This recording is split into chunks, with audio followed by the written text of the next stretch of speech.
And now, race fans, here to say the most famous words in motorsports for today's NASCAR Cup Series championship race. Please welcome Commercial Manager Arizona for Anheuser-Busch, Matt Lawler. Vice President of Sports and Entertainment Marketing for Coca-Cola, John Mount. Vice President of Partnerships and Activations for Xfinity, Matt Lederer. And Assistant Vice President at Geico, C.D. Jang. Drivers, start your engines! Firing home.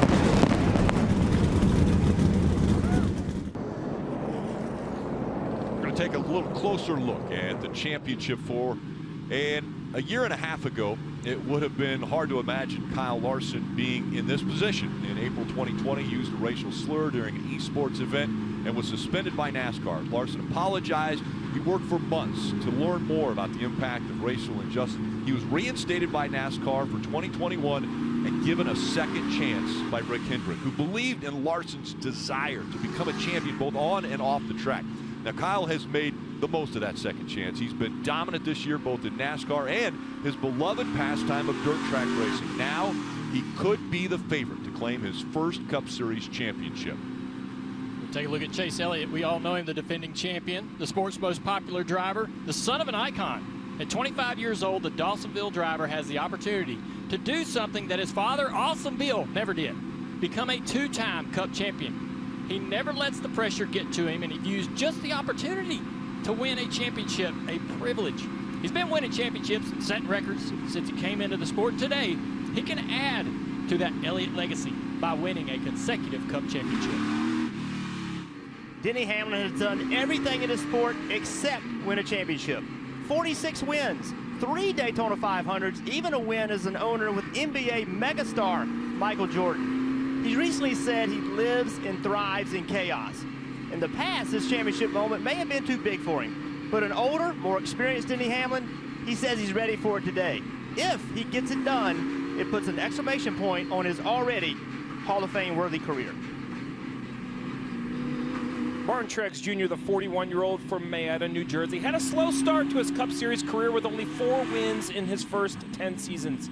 But everything seemed to change around 2016 when his perspective both on and off the track as he supported his longtime girlfriend and cancer survivor Sherry Pollux with her battle. Truex would go on to win 27 races in the last 6 seasons, including the 2017 championship. Today he has a chance to join an elite list of drivers with multiple championships and an even smaller list to win with different crew chiefs and different organizations. And we know this sport isn't just about the drivers, it is a team sport. So let's talk a little bit about the guys who will help them out on pit road. Marty. Rick, we always talk about the guys and the gals here at the racetrack. Well, how about everybody back at the shop? In the case of Hendrick Motorsports, that is 600 employees, a lot of them who are watching at a watch party today. But I want to introduce you to Brad Eichenlaub. Brad is the only crew member left who won all 7 championships with Jimmy Johnson. There you see all those trophies, and stands to win an 8th championship today with Kyle Larson. Brad told me, I'm going to be nervous, I'm going to be at home, and I'm going to be pacing, but I'm going to watch every lap of this race. He's in charge of the setup plate, a very important job. Kyle Larson trying to win one for all 600 employees at Hendrick. Kelly. Well, the whole team for Chase Elliott has been phenomenal, including the pit crew, but I want to highlight Tom Gray. He is the lead engineer on this number 9 team. He comes from Indianapolis, grew up right by Indianapolis Motor Speedway, comes from a racing family. In fact, his grandfather owned Mario Andretti's sprint car. He and crew chief Alan Gustafson have worked together more than 10 years. They joked that they've lasted longer than most marriages. And the key to their success, they said, look, we respect each other. We argue and debate all the time, but because of that, we come up with great discussions, debates, and have a combination of ideas that seem to work well on the racetrack. Tom Gray, lead engineer here on the 9 team, Dave. Denny Hamlin's pit crew has been top 5 in speed all day long. So how'd they warm up for today's championship race? Well, they won a championship last night. They pitted the car for Daniel Hemrick that won the Xfinity Series championship, and there you see them joyful in victory lane. Now, they told me they went home, they went back to the hotel, that is, and went to sleep. They promised me, Parker, if they win a second championship tonight, they will doubly make up for the celebration they couldn't have last night. Of course, another driver going for a second championship would be Martin Truex Jr., but I want to give a shout out to his crew chief, James Small, who's in just his second season as a crew chief, and his ascension to this point has literally taken him from the other side of the world. He was born and raised in Melbourne, Australia, by a family very involved in motorsport through the Australian V8 Supercar Series. He started as a driver, but eventually a lack of funds would force him into an engineering role, where in 2013 he achieved his dream of winning Australia's biggest motor race, the Bathurst 1000. But from that day onward, he said he wanted to go to become a NASCAR crew chief and win at the highest levels. Well, guess what? Today, he has a chance to win NASCAR's biggest prize, guys. Pretty cool as we see the drivers working their way around the track now. They've been down pit road to check pit road speed. Steve, let's break down this race. Well, the big stars are behind the wheel, but this racetrack is a star as well. Phoenix, 1 mile, and very oddly shaped as you see it. It has a funny looking front straightaway, 8 to 9 degrees of banking down to turns 1 and 2. As you come to the other end of the racetrack, 10 to 11 degrees, a little bit more banking, a little bit sharper corner, and the dog leg, very important. It's just past the start-finish line. We're going to see drivers shortcut that, go straight across the flat all day long. The race itself, 312 laps. 75 laps in stage 1, 115 laps stage 2, and final stage the longest at 122 laps. How competitive are these guys already before the green flag? They're getting tight on pit road. Hey, man, what are you doing?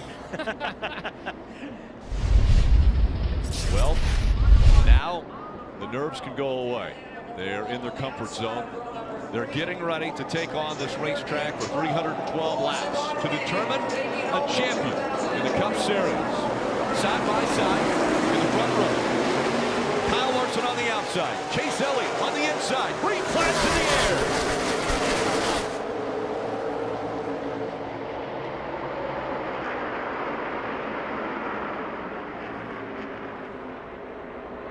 Chase Elliott using that bottom line. Pulls right back up to the inside of the 5.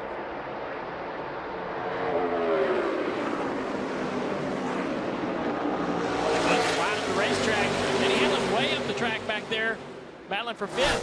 The track gets really dirty out here in the desert. Sand blows all over. First few laps, Norrie's pretty slick. Larson fighting back on the outside. Chase clears him off of turn 2. 9 cars in the lead.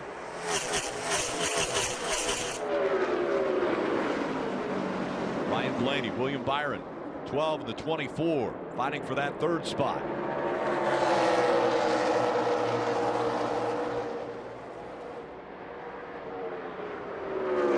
Right now, everybody's being really conservative with how deep they get in the corner, how much they use the resin. Giving each other enough space, trying not to have any kind of issue early. It's a real battle back in the pack, but up here in front, everybody's pretty orderly. See in that upper groove right along Denny Hamlin's Coca-Cola can, that black section up on the high part of the racetrack, that's a resin material they put on the racetrack to try to give it a little more grip. See right there, Denny Hamlin getting his right sides, now his left sides into it, trying to see if it makes his car drive just a little bit better. Creating a great run for him down here, down the back straightaway. Looks to the inside of the 24. Now the 24 will be up in the resin. Denny runs the bottom. Right off the edge of your screen, you see William Byron. Able to stay side by side as they battle down the front straightaway. Steve, last night we saw the bottom worked really, really well over in 3 and 4, but in this end of the racetrack, it seemed like the top is the preferred lane. Yeah, no, I agree, and this is a storyline that I've been interested to see. Non-playoff and playoff drivers. William Byron made the playoffs but was eliminated. I think the racing between the two has been as tough as we've ever seen in the format. And you see right here, William Byron, there's no concession. He's not giving this spot for Denny Hamlin. He has 2 teammates racing for a championship, and he is racing for the best finish. He's going to make hard work for Denny Hamlin. And you know Rick Hendrick just as well as anybody, Steve. He expects this out of that 24 bunch when it comes to racing the competitors for the championship. Already Ryan Blaney challenging for the 2nd spot with Kyle Larson. Blaney's had great speed in practice, not surprised at all to see this 12 car moving forward. Marty, what you got on the 5? We got a wreck. Bubba Wallace in the wall. Yeah, big damage to the back of the 23. Bubba Wallace backs it in. We'll have to take another look, see if there was assistance here. Running in 21st position. There was a brawl happening in the back of the field. A little bit of high centering there of the 23. So the first caution comes out here in Phoenix. It's Bubba Wallace. Had a little help there from the 7.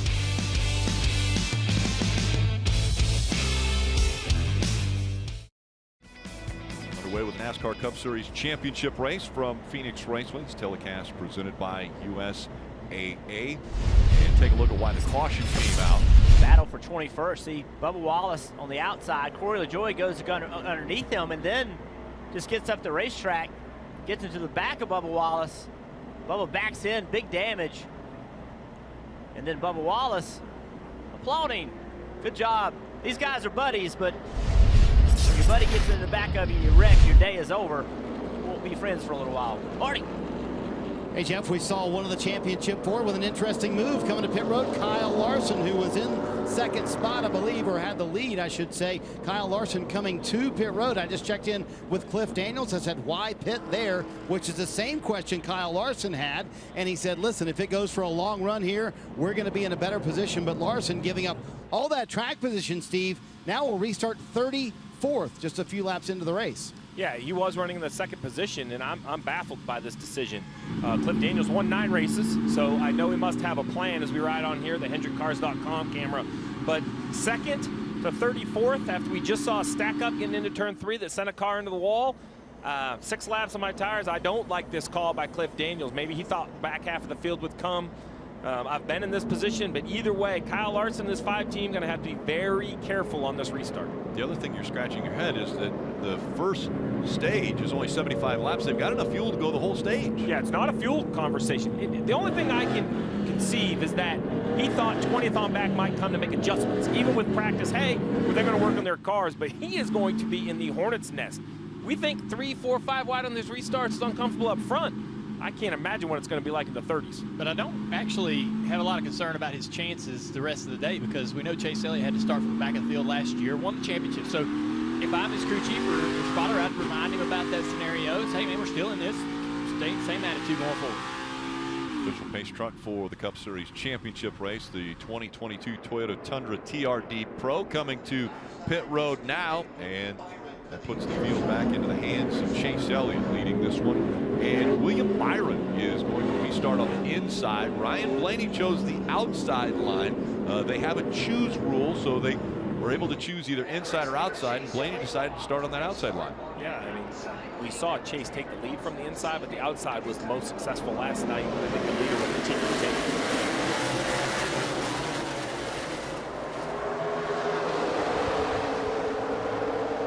Look at him fan out. 4, 5 wide as they go through the dogleg and into turn 1. 24 falls in line there. Third, Denny Hamlin dives to the bottom to try to take away that position from Byron and get into third place as well. He does that, clearing the 24 off turn 2. Here comes the 4 of Kevin Harvick. Got to keep our eye on Kevin. So good at this racetrack. 9 wins in his career here, and now moving up, fighting for the 4th spot. And he had pace in practice. So that car can absolutely have a great run today. They struggled all year long trying to find top 10 pace. On the bottom of the screen, you see the 5 of Kyle Larson. I mean, we know he has a good car. We know he has good speed, but this is a concern. That's 3 wide. He's not on the racing surface. That's the apron, and now you come off the corner. You wonder if the car's on the outside. No, you're there. Will they give you space? Currently 23rd. Continues to look for positions. There's Corey LaJoie in the 7. He was the one that Bubba Wallace was showing his displeasure earlier. Marty? Well, we mentioned Kyle Larson kind of questioned that call from Cliff Daniels after it all happened. Here's a radio conversation. I can tell we were a little on the loose side. Anything to address? Are you okay with where it is? I think just see where it goes. Yeah, copy. So what Cliff Daniels said after that was coming down pit road once Kyle Larson kind of questioned it. Why did we do that? Spin. Turn 3 and 4, the 7, 46 go around. LaJoie hard into the wall. And the 5 had just cleared them. No contact, I don't believe, for the 47 car with the wall. So Stenhouse will pull away. We ride along board the Larson car, but there's LaJoie. I think Corey had it saved and then just let off the brakes and something slid up into the wall. 47 was right on the back bumper of the 7 the last time the caution came out. Now he and Bubba can talk sooner than they thought they were going to. Yeah, you mentioned no contact for the wall. The 47 looks clean as he drives away, Junior. Maybe a little donut on the left side. They might have to clearance that tire. This car's got quite a bit of damage. Let's see a replay. They're side by side. Look at McDowell down there on the inside. Could affect the way LaJoie goes into the corner. He gives McDowell a little bit of room. I don't know that the 47 and Stenhouse knew they were going to be 3 wide.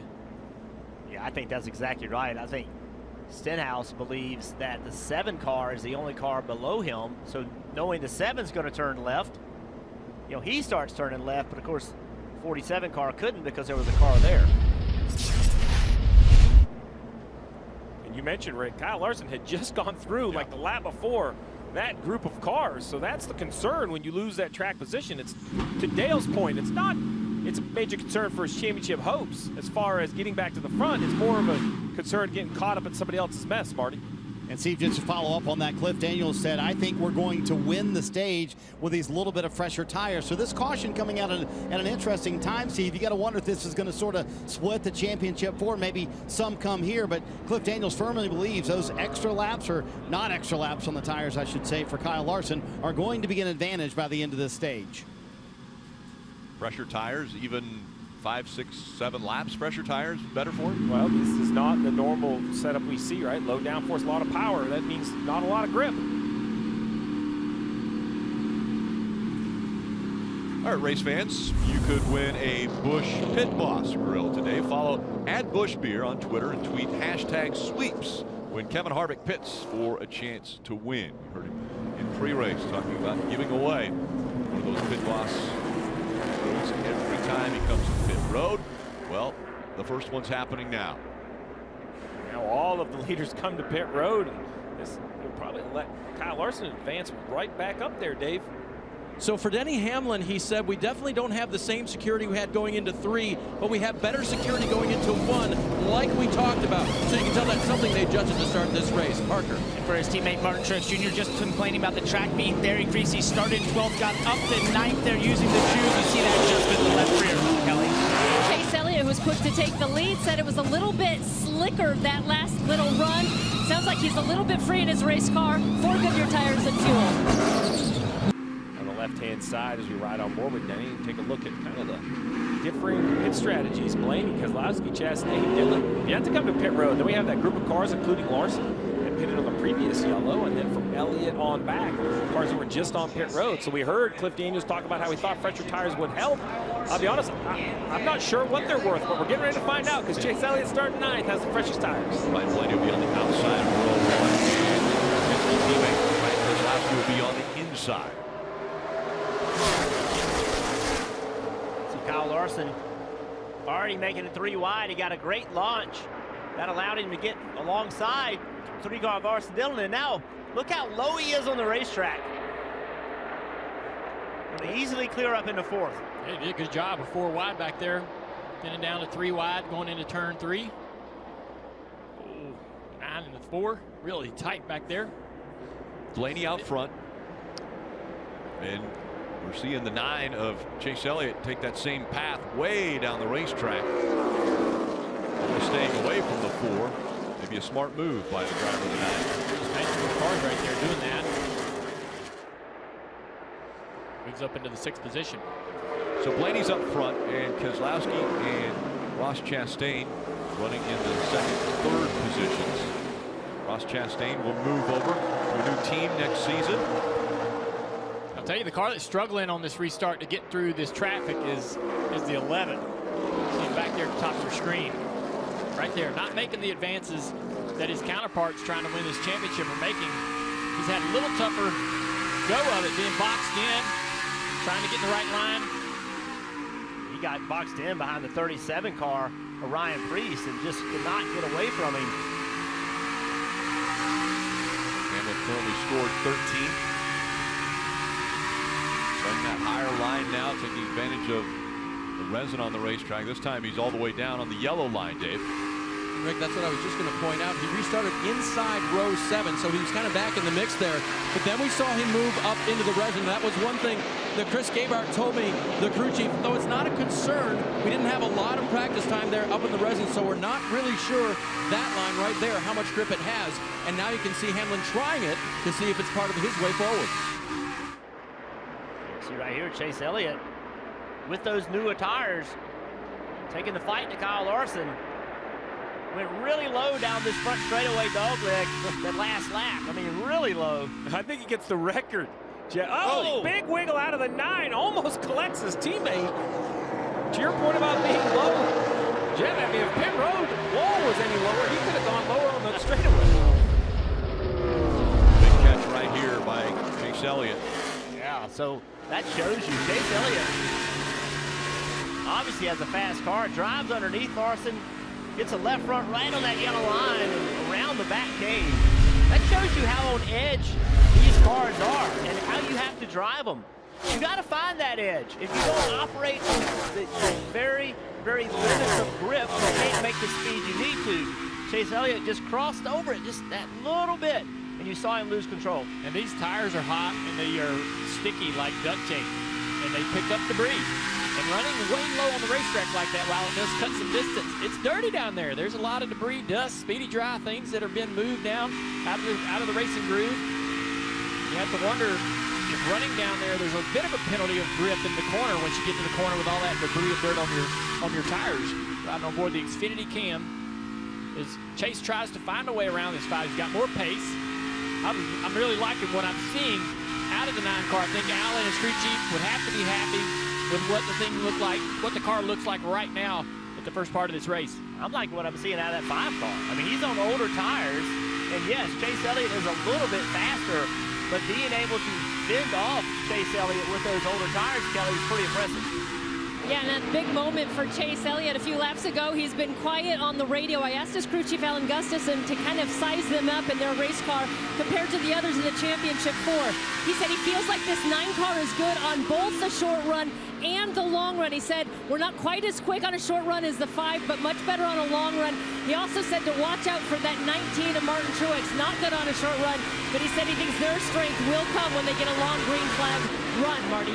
Kelly, watching this, I can't help but think what Rick Hendrick thinking right now as his cars are racing this close, this early. Shows you what the championship and track position means. Kyle Larson up in second after all of the talk of the pit strategy early on. So, Steve, my question to you is, Cliff Daniels has clearly laid down his cards on the poker table already. He has shown everyone he's going to be aggressive today with his pit call. So, if you're another Championship 4 crew chief, how does that make you think about the rest of the race and the way Cliff may call it? Well, I'm definitely calling this race just trying to beat those 3. That's what the rules say. I don't have to win the race. I have to beat the other 3 Championship 4. But you want to mention aggressive.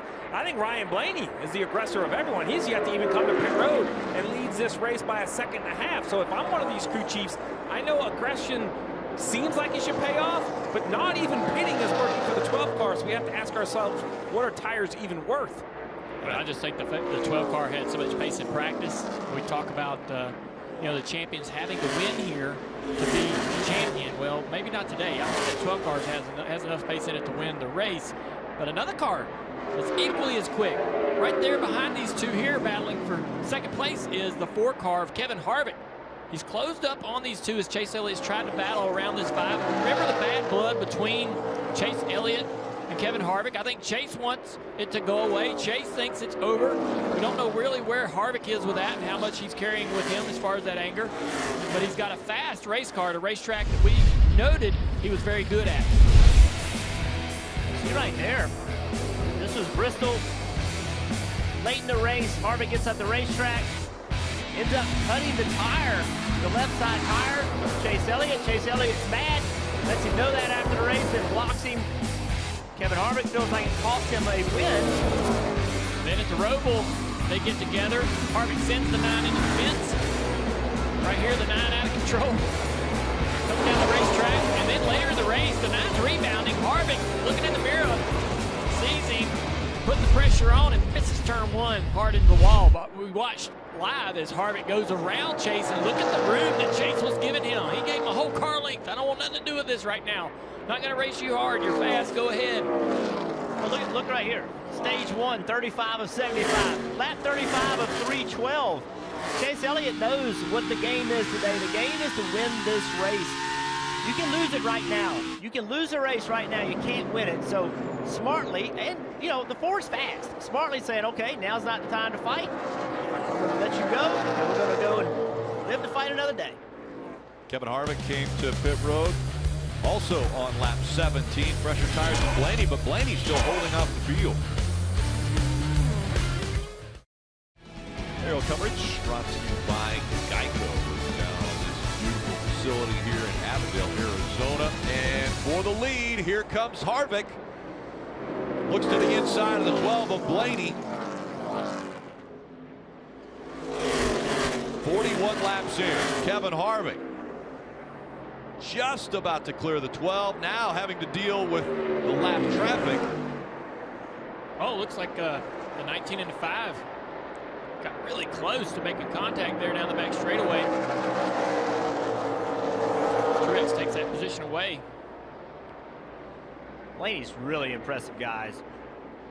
I'm more impressed with Harvick because we know that that car's not been that great all year long, but man, when he comes to Phoenix, he's fast. It just, he knows this place. He knows something about this place that makes him so good here. It's interesting that drivers are really good at certain tracks, specific tracks, every time they go there, no matter what car they have. This is a track where Harvick is going to compete. Right down, I want to reference what you were talking about there, the 19 of Martin Truex making that pass in a 5 as we get later in this run. A lot of people expected after practice that 19 of Truex to be one of the fastest of the championship 4 on the long run. But one thing they weren't expecting was him to be fast on the short run. Well, in the last restart, he went from 11th to 5th in about 2 laps. How did he do it, though? He used that resin. Before that run, he had gone to the resin earlier as we got a battle for the lead once again. Getting the 12 a little bit loose. The 4 of Kevin Harvick right on his left rear quarter panel. And right behind him, Chase Elliott's run these 2 down. Now that he's clear of Larson, he's able to run lap times faster than the 2 leaders. But look at Blaney. Blaney has 17 more laps on his tires. Harvick trying to get right on that door. Harvick does not like it. He's racing, he's faster. Man, want this spot. Give it to me. Yeah, with Blaney holding everybody up, and it's just collapsing the field. Now you're going to have this 5-way battle for the lead. Blaney doing a great job out front. And Blaney, Harvick on the outside of him now. Yeah, with Harvick right there, Blaney has to run defensive, and that takes a little bit of speed out of his lap time as he has to run certain lines to maintain the lead, not really go where he wants to go with the car for fear of letting the 4 car on his outside.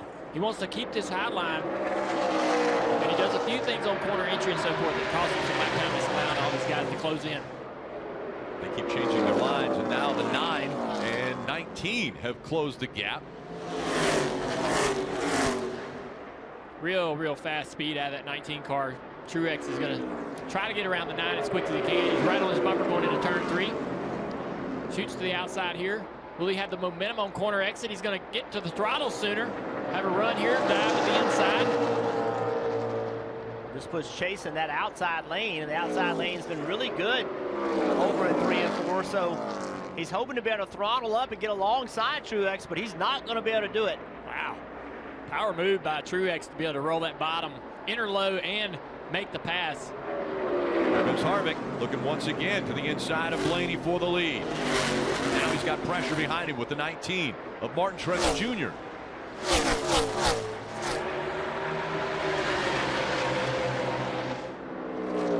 So now Chase Elliott's watching this 19 car, trying to study where he's better so he can give that information to his crew chief about, hey, my car doesn't do this.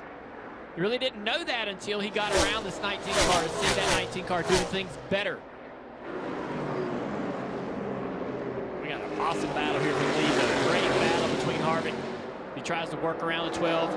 Now he's got good momentum. Now he's going to have to drive this car deeper in the corner than he wants to and just slide up in front of Ryan Blaney right here. Harvick loves the bottom at Phoenix, loves that yellow line in 3 and 4. He's clear. He's going to give him the lane on the outside. He takes that position. Here comes the 19. I really appreciate, though, Blaney not laying over, racing hard. non-playoff guys, they want to come out here and compete with their fast cars. They got race-winning cars. They want to accomplish that. Blaney back on the outside, now, using that lap traffic. Yeah, see, Blaney has forward momentum now going into the corner, right? So that forward momentum as you approach the corner is so important. That allows Blaney to get in the lane that he wants to and build momentum. Truex now hoping to run that outside. Harvick knows it. Harvick's in a difficult spot here because he wants to attack Blaney, but if he makes a mistake, it's going to open the door, just like it did right there for Truex. Blaney sideways off the corner. That's going to allow these guys to close in. They're 3 wide now. Truex, though, is going to go down into turn 1, and I think easily clear for the lead. That car is working so much better than anyone else's. Little momentum out of the 12, but Truex in front now. Here comes the 4 once again. Kevin Harvick looking to the inside of Martin. Larson's rebounded somewhat to close in on this battle. Riding on the Toyota camera, the bumper camera for Martin Truex Jr. I'm wondering if these playoff contenders, the championship contenders, thought that they would come into this race on lap 51 to be having this kind of battle. This is a long race, a 5-way battle for the lead.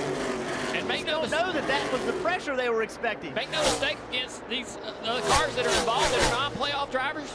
Look at the manufacturer. They're Fords. We got no Fords battling in the championship Ford.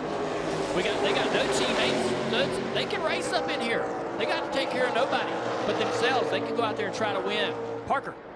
Guys, what a statement by Martin Truex Jr. and this 19 team after qualifying the lowest of the championship contenders in 12th. A lot of people maybe were counting them out and saying they didn't have the raw speed. We didn't see it in practice. When you talk to the other teams, they weren't worried about this 19 and sort of the short runs, but said if there was a long run, they would come to the front. I don't think they expected it to be this early on, though, to show the speed of that 19 car. Martin Truex is obviously very happy, Marty. Parker, during the 2021 playoffs, the main topic of conversation has been playoff drivers versus non-playoff drivers. Trust me, Kevin Harvick could care less if he's not in the championship 4. The one thing he cares about, the 0 in the win column this year. He wants to keep the streak alive of winning races. That's what motivates Harvick at one of his best racetracks, Dave. Denny Hamlin is not far behind this group in 6th place, and crew chief Chris Cabart watched him race to that position from 14th. Really nice 3 and 4. Last lap and 1 and 2. I like what I see. Gabehart told me this morning when Denny is on his game, his best asset is risk management. Gabehart has what he calls green races, where they do everything right. He asked Denny to improve his part of those races, do it even better. And if he manages the risk right, he can make his way through the chaos and to the front. Championship 4 once again, all running inside the top 6. Heard Jeff Burton mention it. Cutting the dog leg, how far are you willing to go? Well, Chase Elliott might have set a new record basically to the end of pit lane, cutting the front stretch. Martin Truex Jr. out in front here in the desert. Kevin Harvick holding on to 2nd right now, but he's a 2.5 seconds behind Martin Truex Jr. And the championship 4 all running in the top 5 now. The only one not a part of the championship 4 is Harvick in 2nd. But we knew that this was going to be the way the race was going to play out. They have always been the best when it comes to this final race, and Truex Jr. right now leading the field. Let's listen in on his radio. Not feeling bad so far. Just feel without lanes and such. A little tight center, a little free off, depending on how I hit it. But a little bit greasy, you know, still, but I think it'll get better here. Great feedback by a driver to the crew chief. Very calm, very confident. I liked it. He gave not only the balance, but it says a little greasy. I think that he'd be, you know, overall grip of the racetrack, he feels a little lower than maybe it was in practice. So it seems like the 19, at least early in the race, confident in his race car. Let's listen into the 9 of Chase Elliott. Yeah, so I'm okay. A little bit more slick with the back. I would say it's 3 that run than the opening. Another driver, great information, right? A little slick with the back. So not really saying it's turning better, not that the front's working better and the car's tracking the corner, but actually maybe lost a little bit of rear grip. So the bounce might have shifted that way, but it sounds like it's not in a good way, right? Lost rear grip. Right behind the 9 of Chase Elliott is his teammate, the 5 of Kyle Larson. Let's listen into his radio. Okay, we're pretty much same line from up here as the 19, correct? Yeah, correct. Pretty similar. I think we're at a little bit of a tire disadvantage, and I still need to work on my cars, so that's about it. That sounds like conversation between Spotter and crew chief, probably on channel 2. Spotter asking information, you know, can I help him? Is it a line? Do we have to move around? We're the same as the 19. But then Cliff Daniels, a matter of fact, saying, listen, I know I'm going to make the car better, and don't forget we're behind on tires because they pitted one stop before. So good information from the 5 and the last of the championship for the 11 of Denny Hamlin. It's pretty good overall, especially 1 and 2. 3 and 4, a little bit free, just a hair down into the corner, but I haven't got clean track yet. A little loose off. That's the signature of Denny Hamlin and Chris Gabehart. Just very matter-of-fact information as he gets to the bottom of Kyle Larson. Only 66 laps into this race, so as a fan, you might panic. Oh, Hamlin's not up there. He's the worst of the 4. You heard no panic out of the driver's voice, giving great feedback, great information to his crew chief. He knows adjustments are coming at the end of this stage. Steve, I was struck by the confidence in all of the drivers. You know, none of them seemed like they were stressed out. None of them seemed like they were panicking. They were very matter-of-fact, very calm. I think that's a good sign if you're a crew chief. You know your driver's mind's in the game, not distracted. Early in this race, 8 laps still to go in stage 1. Points don't matter for these 4. It's whoever finishes in front of the other 3. And right now it's Martin Truex Jr. who is leading the championship 4. He has a 2.2-second lead over Kevin Harvick, who's running second right now. I've been really impressed with this 11 car. We watched and talked about how he was struggling to get through the traffic on that restart, the last restart. And it cost him a lot of time. He's able to close that. I don't think he's ran as hard as he possibly can. And he's drove right back up to these guys, trying to work around this 5 car. Not going to be easy. Looks like he's going to clear him right here. I don't think we've seen everything out of this 11 just yet. Both the Gibbs cars up today with some great long run speed. This one 48 laps currently on as far as a long run, as we see the 5 slide back just a bit, and Denny Hamlin easily clearing it. Hamlin up to 4th now. Chase Elliott, just ahead of these guys, continues to chop the entry or chop the front straightaway dogleg. This is long after cars are all strung out. Nobody to the inside of him, but look at him. He's like, man, I'm gonna go down here. It's a 10th. We've seen it in qualifying. It's about a 10th or so to get that low. He's gonna go get it if there's a half a 10th or a 10th out there. He's not doing it every single lap. Glad the end of that wall is painted red. I mean, he is so close to it. It's amazing, Kelly. It's a brand new race car for Chase Elliott that Alan Gustafson brought here. He said there was really no downside to doing it with that 1 hour practice that they got. You just don't have any wear and tear of a race car you've already used. But the interesting thing to note, he says it's the last Hendrick chassis ever, as far as they know. With the changes coming next year, they won't be building them in-house, Dave. So this is chassis number 1278 from Hendrick, and quite possibly the last. Kelly, to Dale Jr.'s point, we may not have seen everything out of the 11 car yet, but we're seeing what he told us we would see in Countdown to Green today. That is a car that runs through the run and runs well at the end of the run. 51 laps into this run, guys, and the 11 is coming.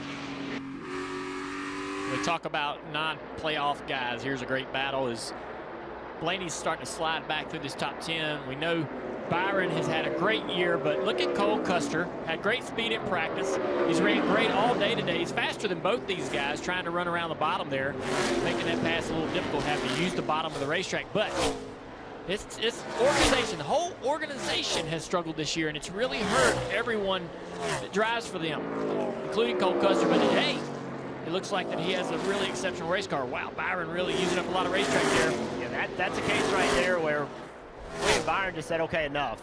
You know, I got to pass the car. I'm just going to have to do what I got to do. And he just ran Ryan Blaney in a position where he just had to lift. Either lift or wreck.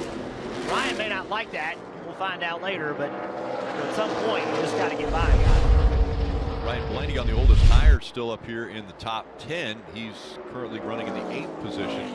See right here, William Byron just runs way up the racetrack. Kind of just puts Blaney in a spot he doesn't want to be in. Coming up on 1 to go now for Martin Truex Jr. for the end of stage 1. Yeah, pretty fascinating there. The 48 car, Alex Bowman, won last week at Martinsville. Here it is in a final lap. Close to being lapped. could potentially be lapped as they go down the backstretch for the final time. And Bowman trying to stay in front of and stay on the lead lap, as Martin Truex Jr. is going to throw the first win at the other championship for drivers. He wins stage 1. Chase Elliott, Denny Hamlin, 3rd, 4th, Kyle Larson, 5th of the championship 4 drivers. Over 5,400 campsites on this 290-acre plot of land here that Phoenix Raceway sits on, and what a sight it has been all weekend long. The fans here are sold out, and the crowd excited to see this championship race, this championship day. They saw a great race last night in the Xfinity Series, and now equally as exciting. The start of this one, stage 1 in the books. Martin Truex Jr. has worked his way up front. The crew's getting ready to go to work. We talked about how this is a team sport, and positions can be won and lost on pit road. And we're about to decide who has the best pit stop. Truex Jr. will lead the entire field onto pit road. It's Harvick, Chase Elliott, Denny Hamlin, Kyle Larson. Those guys are top 5 coming onto pit road now. Parker. Right, Rick, and Martin Truex Jr.'s crew chief James Small asked him, what's one thing that car could do better? And all Martin replied with is, I'm pretty happy. It's just going to be 4 tires and very small adjustments for the 19 car, Dave. Denny Hamlin, 3rd-run championship contenders. A small chassis adjustment for a car that's a little free overall, tight in the short runs, Kelly. There's a lot Chase Elliott likes about his race car. He says it's got great ability in it, but the rear end is a little bit out of the track. They're going to make a track bar adjustment for Goodyear tires and fuel, Marty. Kelly, there's a laundry list of things Kyle Larson wants his car to do better. Too loose on exit, too tight in the center. He said, I can never hit the bottom of 3 and 4 correctly. I'm so free. So Cliff Daniels taking a fairly big swing here. Air pressure adjustments all around. Also wedge. Larson and his team will actually hold the 5th spot here on pit road. Rick. Elliott first. Truex loses a spot. The Jackman, good recovery, but watch as he comes around the front of the car. He leaves right here. Slips, falls on his knee. This could have been much worse.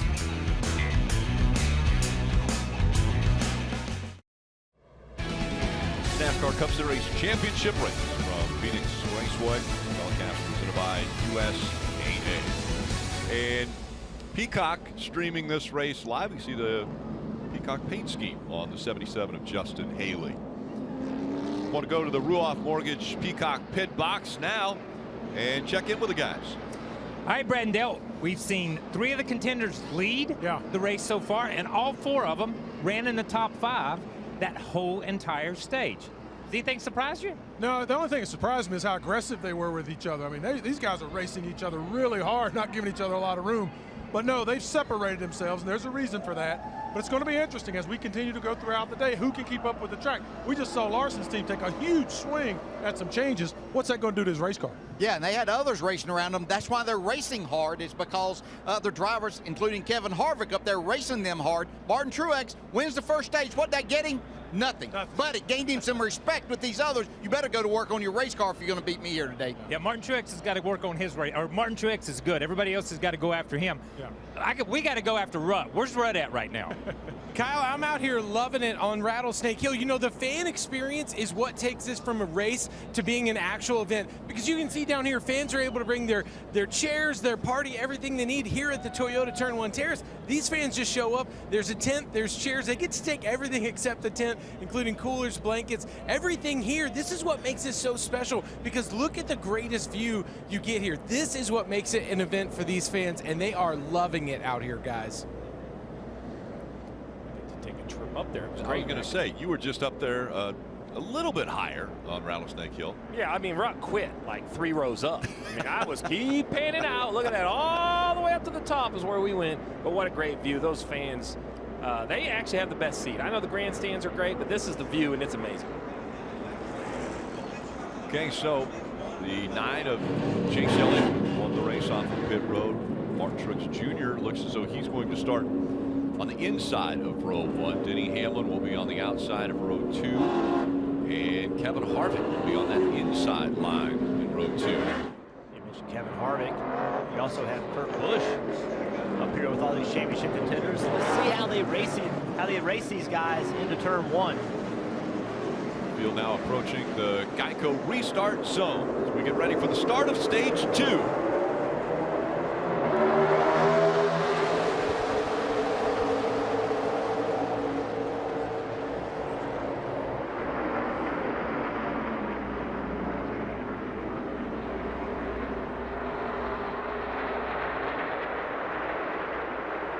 Elliott able to clear the 19 of Truex Jr.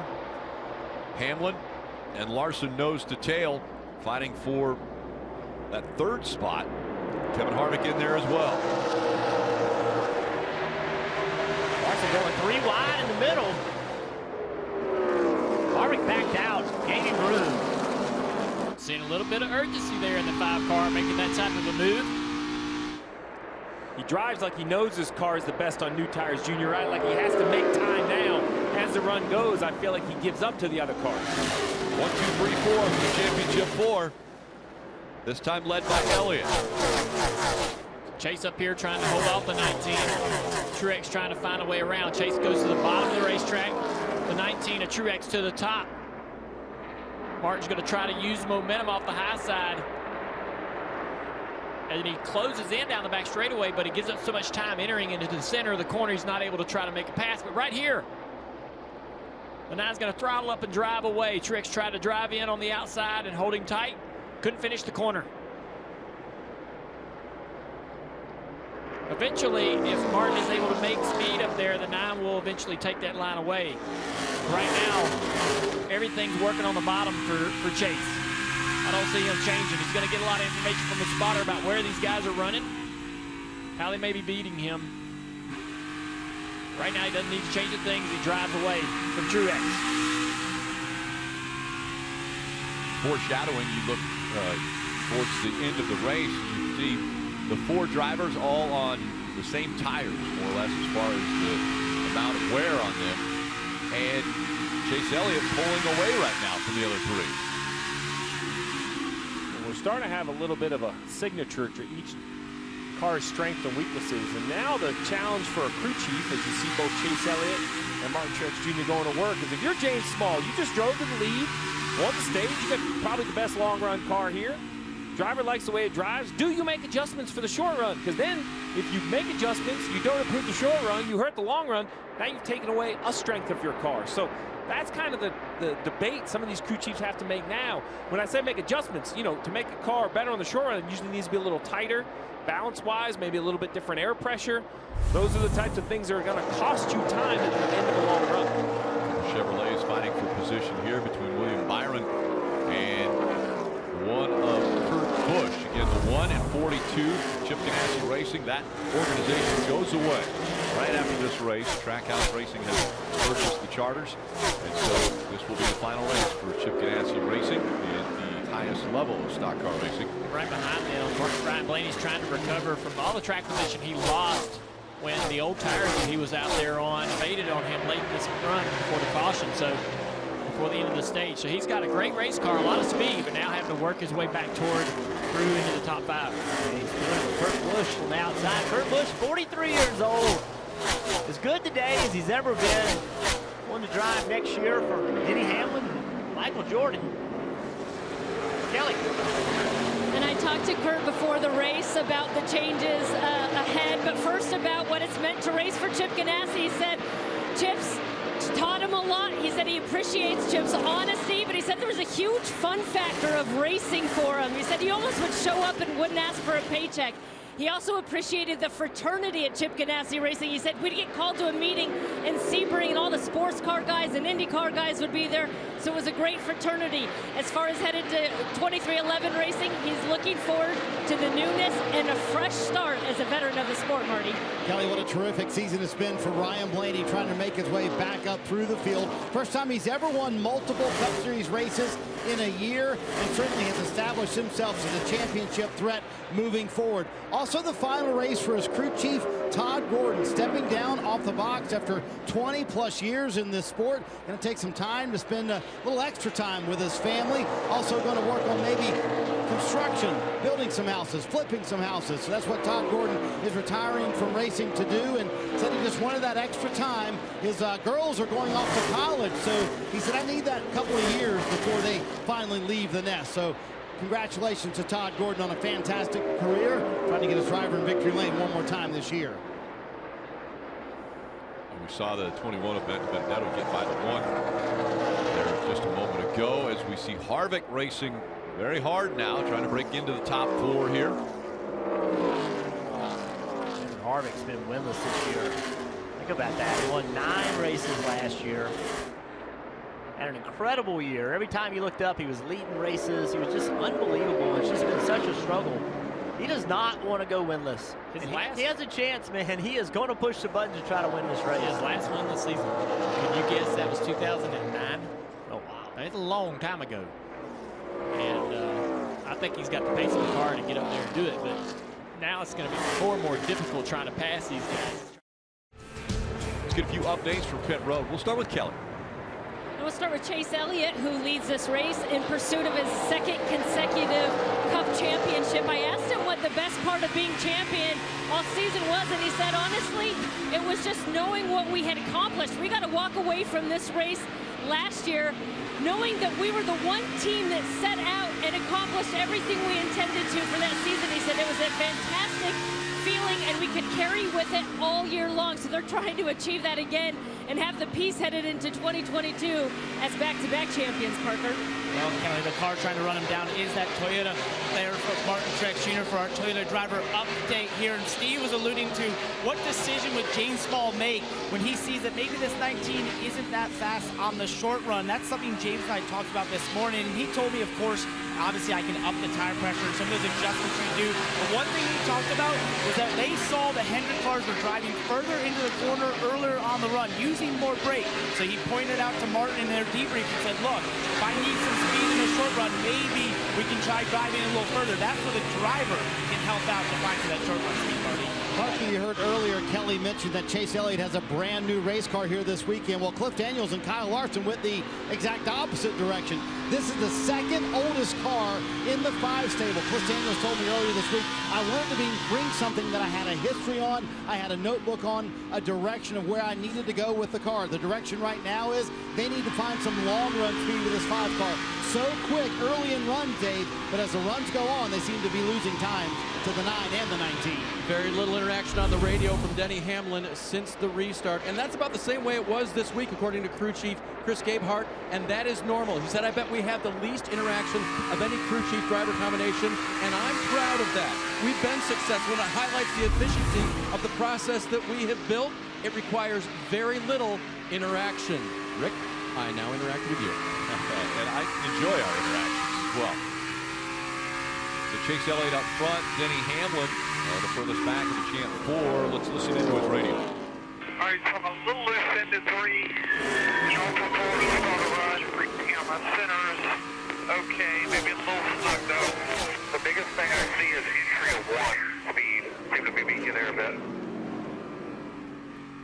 The new style of NASCAR. You know, when I was on the pit box, we didn't have all this SMT data, so I get that feedback from the driver, and I would just start to work on how I can make a drive different. But you heard right there, Chris Gabehart going back to his driver. You know, hey, thanks for all the feedback.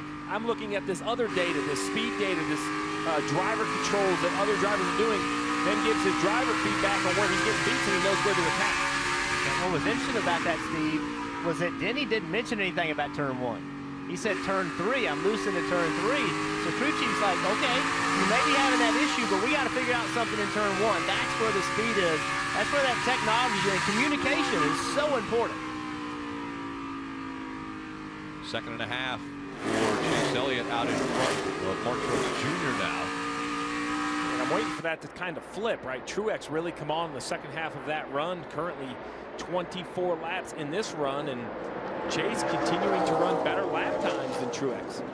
Right behind those guys, the 5 car of Larson has some company. Harvick has finally reeled him in. Harvick runs a little bit different line, a little bit lower entry. There's a lot of speed in the middle of the corner. Gets up a little bit on exit, but gains so much in and to the middle, he's okay giving up a little bit there on that corner exit.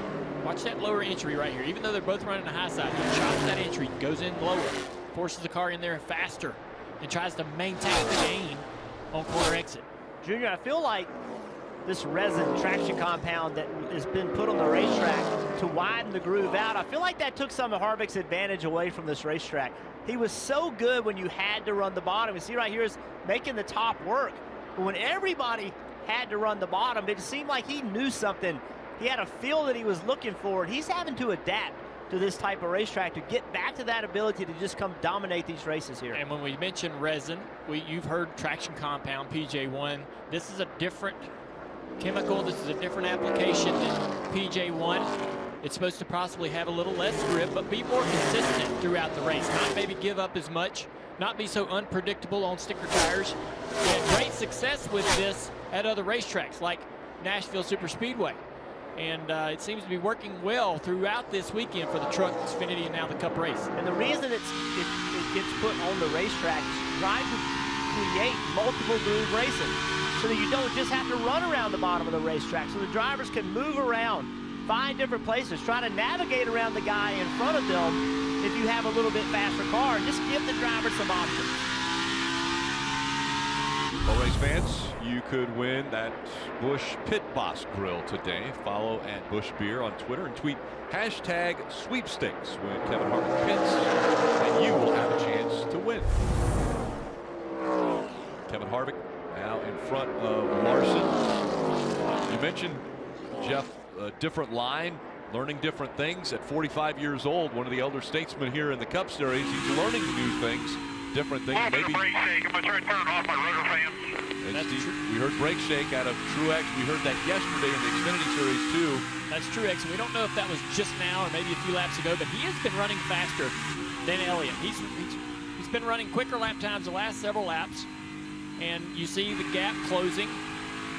Now under a second that last time by the start-finish line. You heard him talking about brake shake. What that is when he puts his foot on the pedal, it's literally shaking. The pedal is bouncing up and down on his foot. A lot of that, Steve, has to do with how the rotors are cooled. 36 laps into the run, and Martin Truex Jr. once again flexing his muscles on these longer runs as he's trying to fight on the outside now of Chase Elliott for the lead here at Phoenix. And he's going to clear it. Martin Truex Jr. back in front after winning stage one. Chase isn't done, though. Trying to use his slower cars as a pick to get back by him. Truex does a great job right there of kind of forcing his way underneath that slower car. And it's important, Rick, that you note the lap time, or the laps, the amount of laps that it seems this 19 car, the short run speed that the 9 has versus the long run speed of the 19. Jeff, you'd say it's around 25 laps is when that sort of makes a shift, and the advantage goes to Truex. Well, the only concern for Truex is I expect the leaders in about 15 or 18 laps to come to pit road. So it worked out here, but you know, the concern is it takes him a long time, or at least 25 laps, to gain back on the leader. A little concern for the 19, just in that, you know, we heard him talk about the brake shake. Not a concern from a mechanical issue, but you know, a lot of times, Steve, that brake shake goes away if you get actually get the brakes hotter. The problem with that is on long runs here, you can actually melt the tire if the rotors get too hot. If that heat goes into the wheel, it spreads into the tire and actually melt the tire and cause a tire failure, Parker. Right, Jeff, exactly. That's why James Small came on the radio after Martin said he was going to flip off those fans to help that brake shake and said we need to manage our temps. And one thing that happened at the end of stage one when they pitted, when the team got those 4 tires off, they took a long look at the right front off that 19 car. He was very fast on that long run, but they were looking at the inside shoulder and the temps they were developing in the wheel there. Just a little concerned with the temps that they saw on that right front of the 19. As you mentioned, we often see issues with getting those right fronts too hot here at this racetrack. So this is something that James Small wanted to keep on Martin Truex's mind about managing their temps. He has not given him updates. He's turned those fans back on or where that stands at the moment. So we'll see where this goes on the long run. He is knifing his way through traffic now. Martin Truex Jr. already a second, almost second and a half in front of Chase Elliott, who he just went by. Well, when we looked at the numbers coming into this race, the 19 of Martin Truex Jr., this style of racetrack is definitely his signature, right? So he won Richmond races this year. He won here in the spring. He was running second in New Hampshire. I would use that to compare as close as possible to this racetrack. But got wrecked in the rain, brief rain shower. So his numbers at this low downforce, high horsepower, I call it a big short track. The 1 mile, 3/4 mile type speedways. He is so good at these tracks. Him and his crew chief has this setup just dialed in. Back here, see Brad Keselowski in battle with Chase Briscoe back in 13th spot. A little surprised to see Brad running this far back. Thought he had a really good car in practice. We know this is Brad's last race at Penske, going over to Roush Midway. Start a new opportunity there. Going to be part owner, going to be really hands-on, but I know he wants to finish his relationship with Penske off strong today. Are they changing the name, by the way, of the organization? Because it's going to be a little bit harder to say Roush Midway Keselowski. I think he said in a couple weeks there'd be an announcement about that. Okay. But yes, that's a lot of words. Keselowski mentioned how great of an honor it's been racing for Roger Penske. He won Roger. We got a crash. We got a championship, and a caution now will come out here as the 0-0. Quinn Houff around and damage to the back of that car. We mentioned That was a hard lick. We mentioned right front failures. I think we may have just had one here toward the end, the tail end of this run. On tires, cars were due to come to pit road shortly. Right front tires down on that car, and the right front contact makes me think that he did no control entering the corner. Here, the straight line never turned. Yeah, we talked about how brake heat can cause a tire failure, not run over anything, it just actually melts the tire. Before Denny Hamlin's car, watch up in front there. The car just blows the right front. I think you're right about a bead failure from brake tint, excessive tint in the brake system. A lot of these teams will run a bead cooler or put some air in that area of the wheel to try to keep the temperature down on that bead. That was a hard hit. That car would have gotten the wall. It just, see it almost come up in the air. AMR safety team immediately to Quinn as he's climbing out of that car.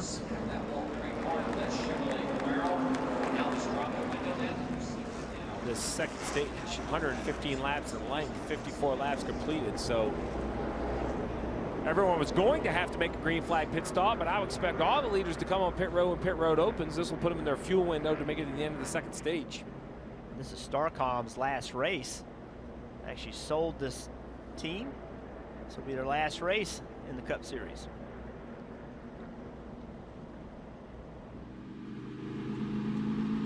I want to take another look. You mentioned how hard of a hit this was.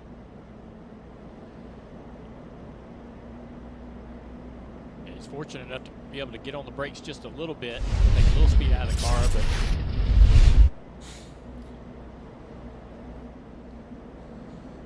getting ready to come to pit road. NASCAR Drive, that's your live race day companion. Always follow your favorite drivers with high definition in-car cameras. Just visit NASCAR.com/driver. You can download the NASCAR mobile app today. Well, we've seen how equally matched the championship four are. Some more comfortable, some more speed on short runs versus long runs. We'll see if that equal performance can turn over onto pit road as well. This is a type of racetrack you do not want to lose your track position, Parker. No, you do not. And for Martin Truex Jr., he complained how he cannot hustle the car early on the run. He just cannot be as aggressive as he wants to be. It obviously comes to him late in the run. His 4 Goodyear tires, Dave. Denny Hamlin talked about the car being a little tight in the center late in the run. 4 Goodyear tires, Sunoco fuel. Kelly.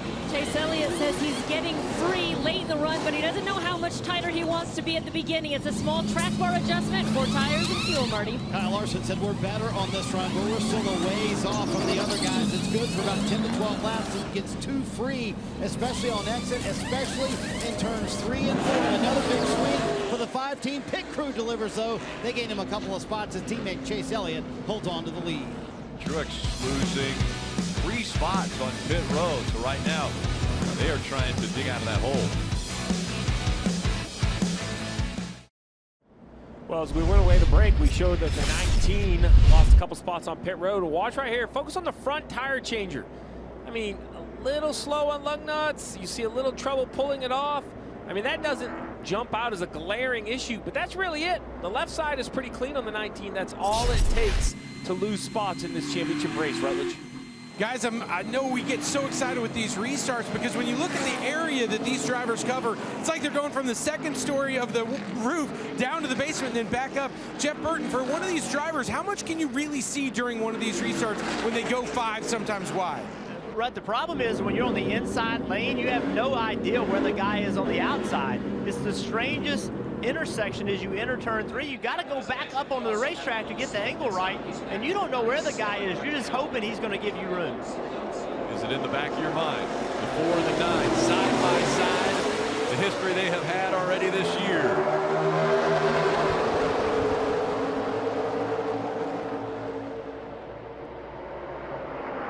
With a great launch, and will clear the 4. Here comes 5 of Kyle Larson. So the 19 on the bottom got really slow. It stacked up behind him. This is really important for Martin Truex Jr. We know he has a long run car, but he can't give up so much room. Chase Briscoe in the 14 falling back quickly.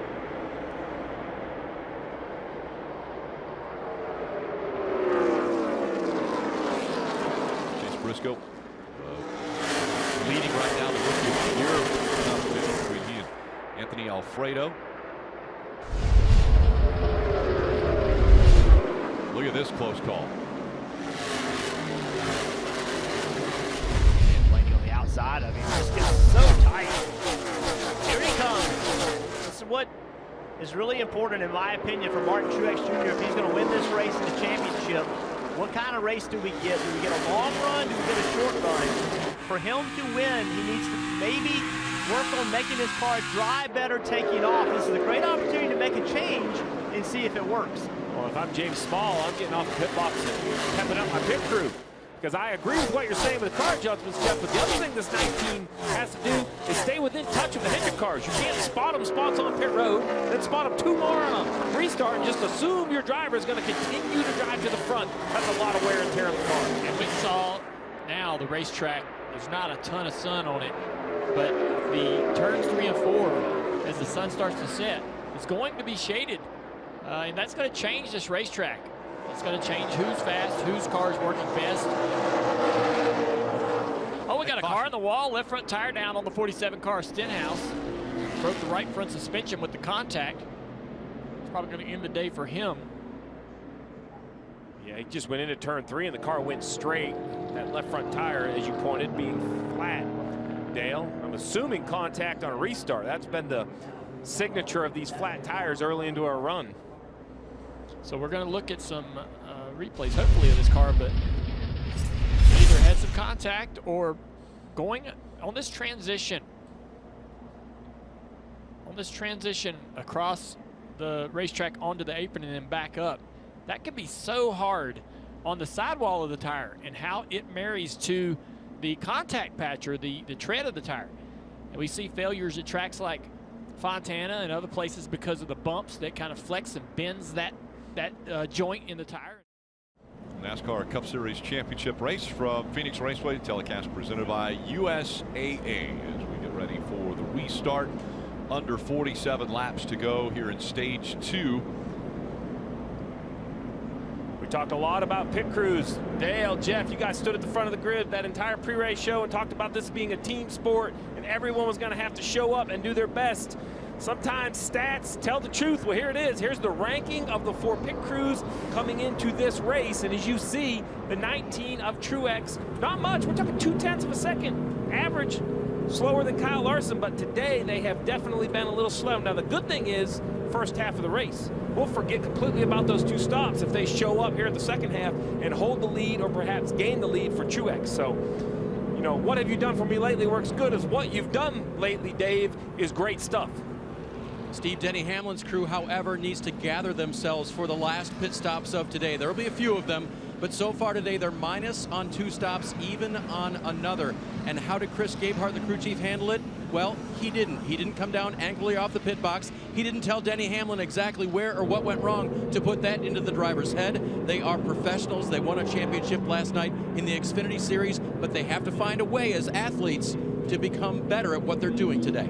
I was a pit box climber, Rick. I'd come down. Wish sometimes I hadn't. I'd come down and kind of hands up in the air, and you know they're trying as hard as they can on the left side. You see that the Chews, Harvick, and Elliott will make up the front row. This Chews, guys, I know it seems like second nature, but it's changed this racing. You drivers always complain about being in the wrong lane. Now it's up to you. You decide where you want to be.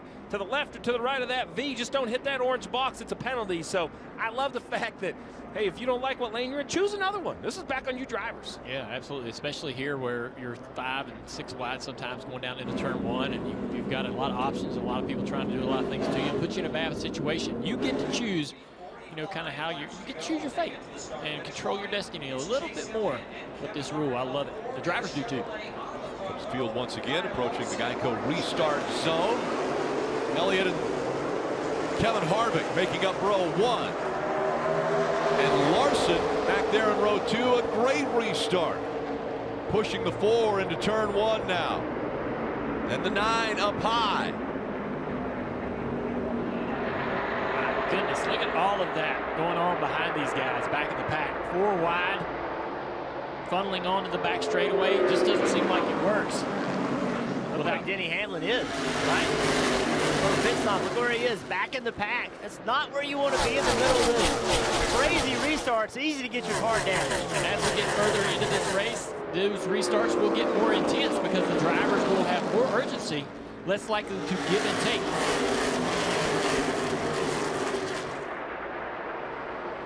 Oh, a little contact there with the 12. He's on the outside quarter panel of the 4. Like Harvick knew he was there, was trying to clear himself a little bit. Was able to make the pass or keep the position.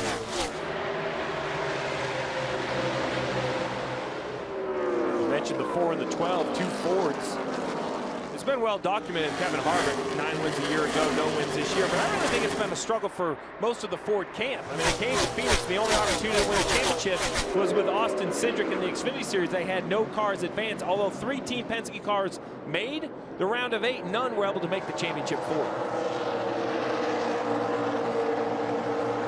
Harvick trying to hold off Blaney now as he runs in the 4th position to get a non-playoff driver. Blaney, Benedetto, William Byron.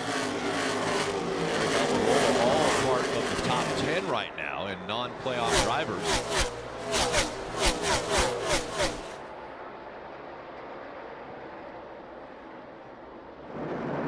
See Denny Hamlin back here. Eric Almirola trying to get underneath him. These two have been going at it. Denny's car is not exactly where he wants it to be right now. Let's listen to what he's talking about. He's fired off okay. Traffic just sucks. I mean, we just cannot keep losing so many spots up there. Yeah, they're on it. Believe me, we'll get it. Bernie is saying fired off okay. There's nothing wrong with the car. It's just getting back behind all this. It's very difficult to maneuver where you want things like that. We've got to fix these pit stops. Lost 4 spots in that last stop. Just can't keep giving it up. Parker. Another thing that becomes clear here as we have more restarts is where you want to be in relation to that choose rule. Take a listen to 19 radio before they took this last restart. What do you think of the restart, Lane? Do you stick with, I imagine you'd be 2nd car inside. What do you think 3rd car outside would be better? No, I'm not giving up a row. Simple.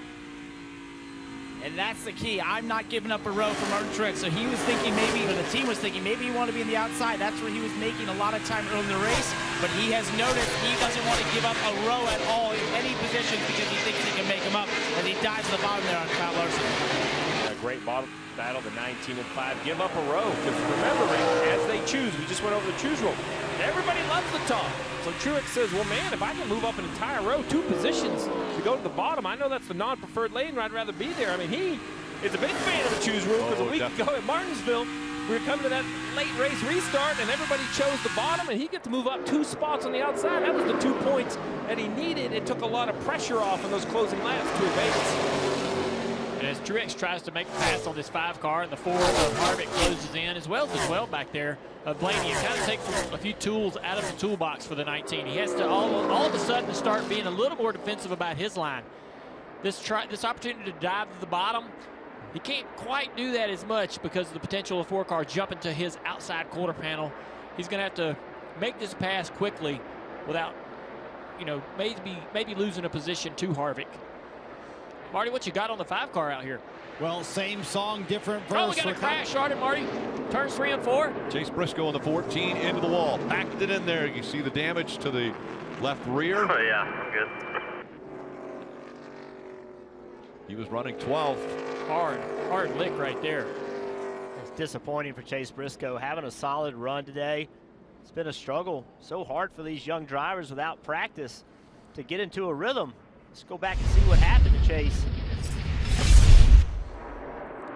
So we're going to see a replay here of the contact possibly, or some issue with the left. Look at some debris or something on the left rear, right in front of the tire.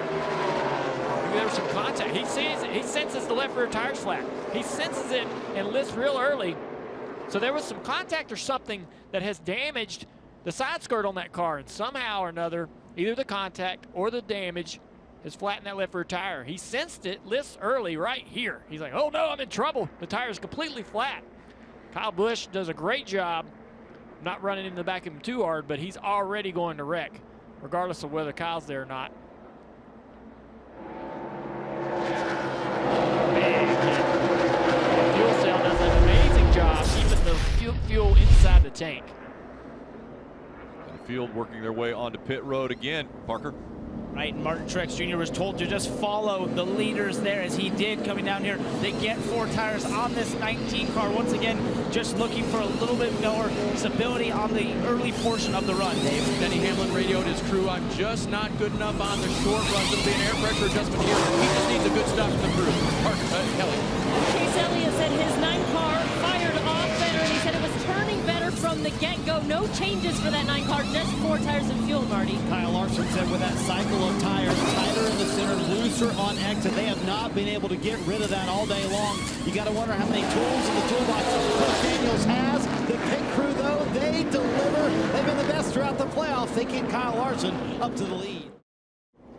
On the way to break, we talked about the solid kind of pit stops by the 2 Joe Gibbs Racing cars. Well, let's compare the 2 Hendrick cars, Kyle Larson, Chase Elliott. The pit times reasonably close, 0.4 of a second, but the driver time, look right here. I mean, that is a lot. Half a second just with driver time. So you think that's pit road speed, but I actually think it's due to qualifying. That great qualifying run by Kyle Larson gave him the first pick. They're at pit stall 1. When they leave, they only have to go to right there. That's where you're scored off pit road. It's about 30 feet, 40 feet. So while it looks like Larson's way better with his pit road speed, he actually doesn't even have to accelerate. Look, he's going to be at the white line right there.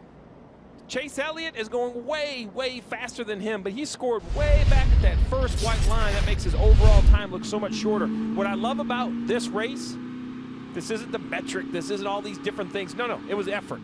It was qualifying. On Saturday, Kyle Larson put down an amazing lap that gave him that opportunity to pick the first pit stall. It's all starting to add up to the 5. We'll see if that's the difference maker. But it was better pit stops for both the 11 and the 19 this time. We had talked about they had a little deficit on pit road. Yeah, and you know, it's kind of like a field goal kicker. If you don't want your last kick to be the miss and then have to walk out there and have a game-winning kick. So they had some struggles early. Now here we are about halfway through the race. They kind of, what I'll call, have a normal pit stop. Look at that. Everything went like we've practiced, went like we've done all year long. That will allow them to build some confidence as the pressure builds and we get to the end of this race, Parker. Well, guys, a little bit of concern right now on the 19 team. If we get a close-up shot of their front grille, there's apparently could be some trash there that they were not able to get off underneath the stop. Martin was asking if they had any ideas of a way to remove it here under caution. The team said we'll just have to deal with it and see where it goes. But right now, a little bit concerned about maybe some trash on that grille they weren't able to get off. They're going to like this shot then, because I don't see anything on the grille. Mission accomplished by the driver. If anything, that yellow piece over the right front brake, their brake opening compared to the Chevrolets is so minimal.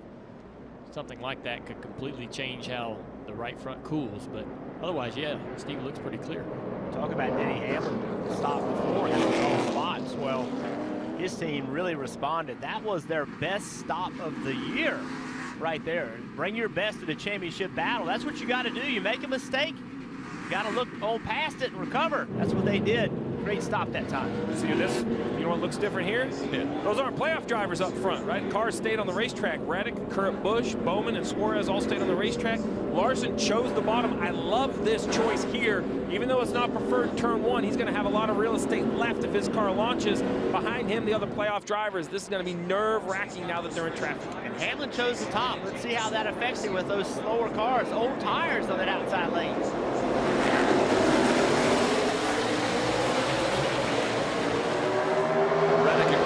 Back up through the gears, and Chase Elliott quick to the inside. Here comes Kyle Larson as well. Larson jumps up to the lead.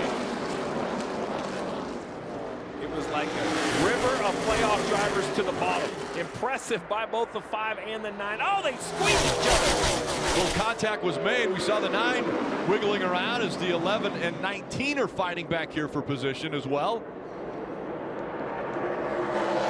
And he did a great job working himself through those slower cars in the outside lane. He went to the middle. Now he's taking the fight to Truex, hoping to catch Truex behind the 1 car. Used Kurt Busch as a pick right here.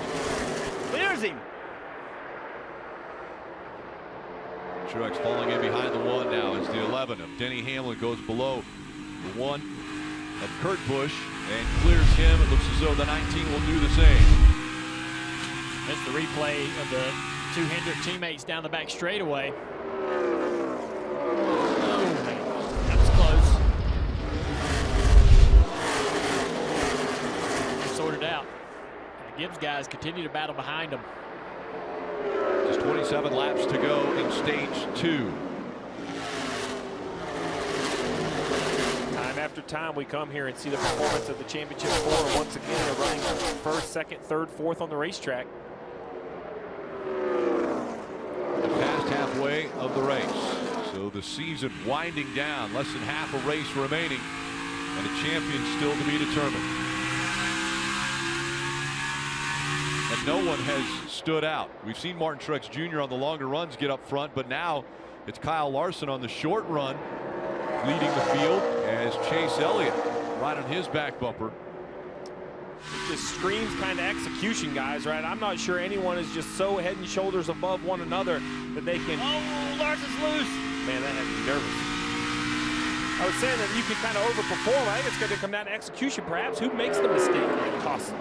So right there, Chase Elliott saw a weakness in Kyle Larson. He can get to his rear bumper, get to that rear quarter panel, get that car loose. Larson did a great job of clearing him off of turn 4. Now Chase Elliott's going to try to get right to that rear bumper. See right there, that makes the 5 car wiggle around a little bit, takes some air off that spoiler, gets him loose. Chase Elliott knows he's got to keep doing it. He's putting the pressure on him. Larson out of the high side here, moves up the track a little bit. Should have a good run off the corner exit there to stretch that out. Maybe a car length and a half by the time we get to turn 1. Throughout the entire season, Chase Elliott, the reigning champion, and he's had to watch his teammate Kyle Larson go out and win 9 races and be the dominant car all season. Well, I understand there's a watch party for Hendrick Motorsports back in North Carolina. Rick Hendrick here on premise. They all have to be nervous when they see their 2 championship entries. I wouldn't say inches apart, but I think they were actually touching. We'll call that contact between the 2. When the 5 car gets that momentum off of turn 4 and gets this type of a lead into 1, it allows him to do what he's doing right now, move around the racetrack and see if he can find some pace and speed so that he can keep that 9 car off his rear bumper exiting turn 2. And he's done that. He's moved up the racetrack, sort of normalized and equaled the speed or the pace of the 9 car. He's going to have to beat Kyle Larson, where Kyle Larson has been great all year long, and Chase Elliott has not. Chase Elliott has not won an oval race since this race last year where he won the championship. So if he's going to beat Kyle Larson or the rest of the guys who win this, he's going to have to step his game up today and do something he hasn't done in over a year. There's car owner Rick Hendrick. This man has a talent of rallying people around him, He builds relationships with his employees from the top of the business all the way to the bottom, and they are motivated to go to battle for him, to go to work and please him, make him happy. They want to get a pat on the back from that man when they come back to the shop on Monday. And Junior, no surprise that was on top of the 48 pit box. He's not going to sit on either one of these title contenders. Tries to find, an ally in the group, but not on either side of the battle here. Little slide there out of the 9, and Chase Elliott loses a couple spots as far as car length. We go NASCAR nonstop. Gap stays the same between Larson and Elliott. We see from our aerial coverage brought to you by Geico, looking down on this mile racetrack and the different lines that are being run. Larson, that high line. Chase Elliott running even below the yellow line, down on the apron through 1 and 2, and now into 3 and 4, and different lines again. This battle just shows you how important pit stops and restarts are going to be. I believe the 9 is probably a touch faster than the 5, but not fast enough to find a way by the non-preferred lane. The 5 goes where the grip is the highest, so puts the 9 in a little bit of a deficit. Marty. Rick, first meaningful laps up front for Kyle Larson. Led the first lap of the race, but now has led 20 in a row. And we talked about what does Cliff Daniels have left in the toolbox. Well, even the crew chief learning during the race. Listen. Learned a little bit of something from air pressure runs ago that we didn't incorporate that last time, but we did this time, so should be better for you. So obviously not out of tools to make the 5 car better. They've taken several big swings at it, Kelly, and they've clearly made it better. Well, we've seen some close, hard racing between these two teammates, but they definitely made some contact right on that restart, and Chase Elliott wanted to make sure his number 9 car was okay. Not as tight there. Felt like I fired off a little better. I don't know if I'm going to pay for that or not, but we'll see. Yeah, copy. Chase asked the team if the nose of this car was okay. They said it looks like it. I could see them taking a look at some still shots of the front end of that car. The latest message to him, just focus forward. There's Chase Elliott. His comment, Kelly, was, I took off better. I don't know if I'm going to pay for it. So what he's talking about is the car had better speed. When they dropped the green flag on the restart, he took off better. He could be more aggressive with the car and more grip. The concern with that is, does that mean it's going to hurt the tires and not be as good on the long run? He didn't know. He said, let's see what happens. And if it does do that, Junior, then they'll make an air pressure adjustment or some other adjustment on the car to try to make the car where it can take off fast and not lose speed on the long run. There's a contact right there. Larson and Elliott. See how it pushed down the quarter panel on the 5 car. A little daylight between the quarter panel and the spoiler appeared. Seemed to go back into position. But you do not want to affect the body on these race cars at least a little bit, especially that's a critical area on the right rear quarter panel for side force and down force.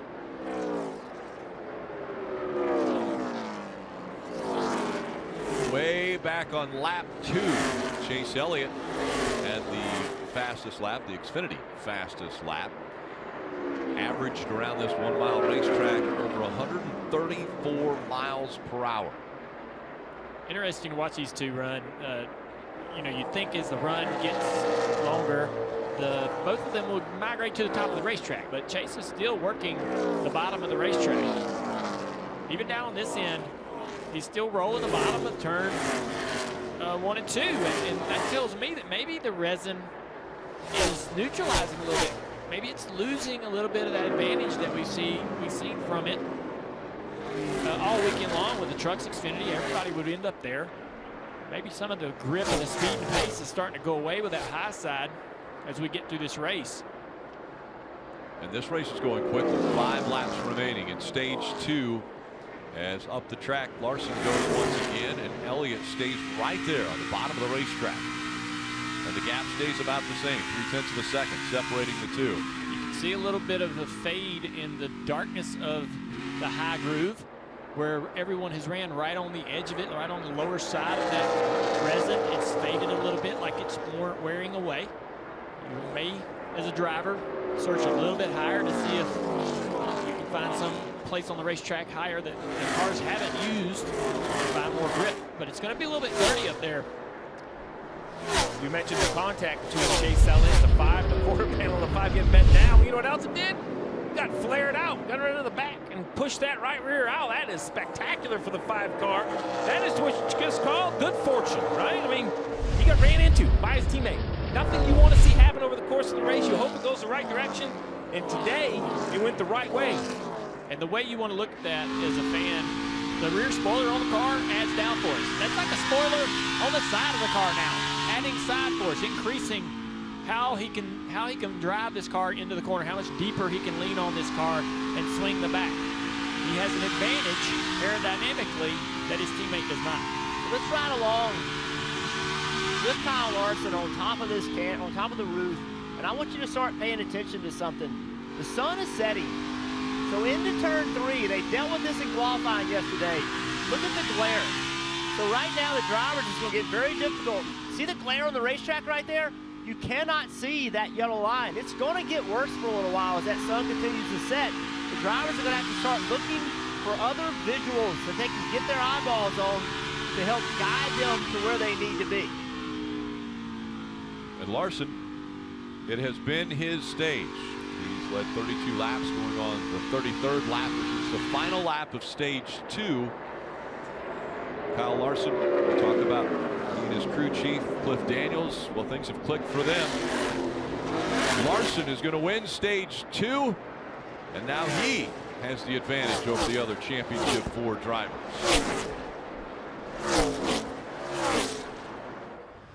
All 4 of the championship 4 drivers finishing in the top 4 that time.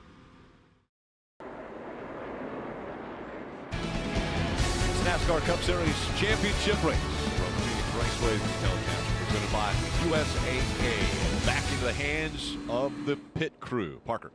Well, we saw the weakness of the 19 car there on the short run. Martin Truex is saying lacking overall grip. We only contend with the front 3 there. It's going to be 4 tires and adjustments to the 19 game. Hamlin was asked if he was loose anywhere that he could not stand. He said no. Jack Van Kellen Mills will make his 3rd chassis adjustment of the day, Kelly. Chase Elliott said his biggest struggle is running up high, so the car gets super lazy up there. He's much better running down low. It's 4 tires for the 9 car, Marty. All the work on the 5 car finally paying off. Kyle Larson said, we fixed the exit. I like it there. I need to turn the center better. More of that last adjustment. You see that big wedge adjustment. Pit crew had kept them on the lead last time. They do it once again here. They have delivered all day long so far, Rick. And they do for all 4 of the championship 4. They all hold their positions. These guys said it's going to be a dogfight. It's going to be a slugfest. Have you seen anybody grab this race by the throat yet? And who do you think that could be when they do it? Restarts are going to be crazy. I can't wait. It's going to be fun to watch. These guys are all over each other. No, I haven't. I mean, all 4 of these race cars, they've all performed extremely well today. I mean, look where they're running. 1, 2, 3, 4. So I can't separate them. It's going to be a mistake, I think, that separates them. You know, one thing that I saw right there in that stage towards the end, Kyle Larson on the top of the racetrack making great speed. And I don't know if it had anything to do with the right rear quarter panel getting pushed out a little bit or not, but he found something right there that is going to make him hard to pass. Uh-oh. Yeah, and if he's hard to pass, let me tell you something. It's going to be a long day for the rest of these guys. Rutledge?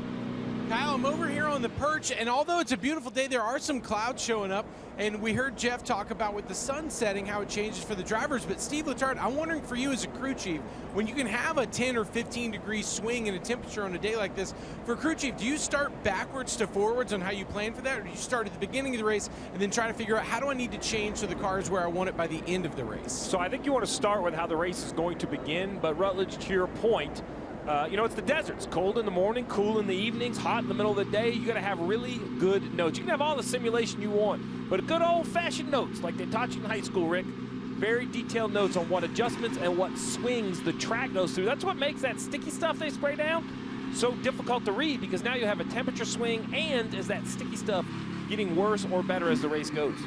I struggled on that note-taking in high school. I borrowed from others. It worked well. The group plan. And Hendrick Motorsports lines up in row 1, and then it's Joe Gibbs Racing in row 2. So far, we have seen those 2 Hendrick Larson and Elliott on the high line, low line. Then it's Hamlin and Martin Truex Jr. on the high line and low line of row 2. Kyle Busch in the 18 has come up here to challenge for a top 5 spot.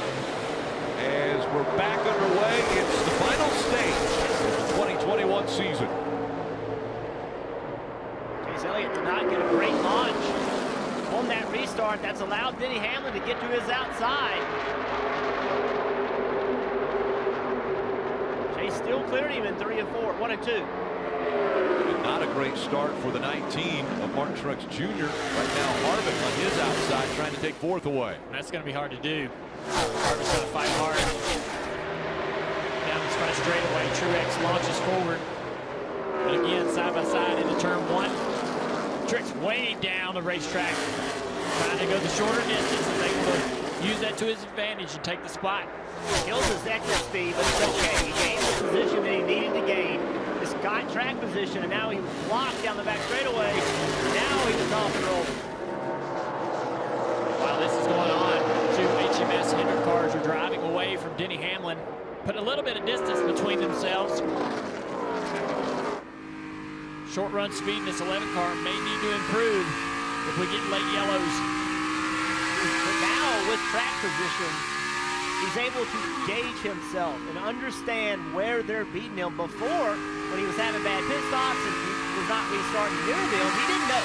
He just knew they were faster, but he didn't know where. Now, as a driver, you can start understanding, okay, crew chief, here's what I need. Here are the changes that I need to be better on this short run. Well, you may only get one shot at those changes. 112 laps to go. Every car will have to make a trip to pit road for fuel. They cannot make it to the finish.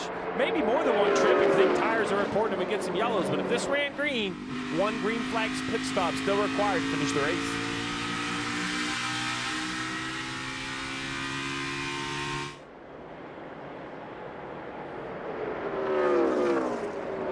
Now Denny has company with his teammate Martin Truex Jr. We're going to ride on the roof of the 19 car with Toyota Camry.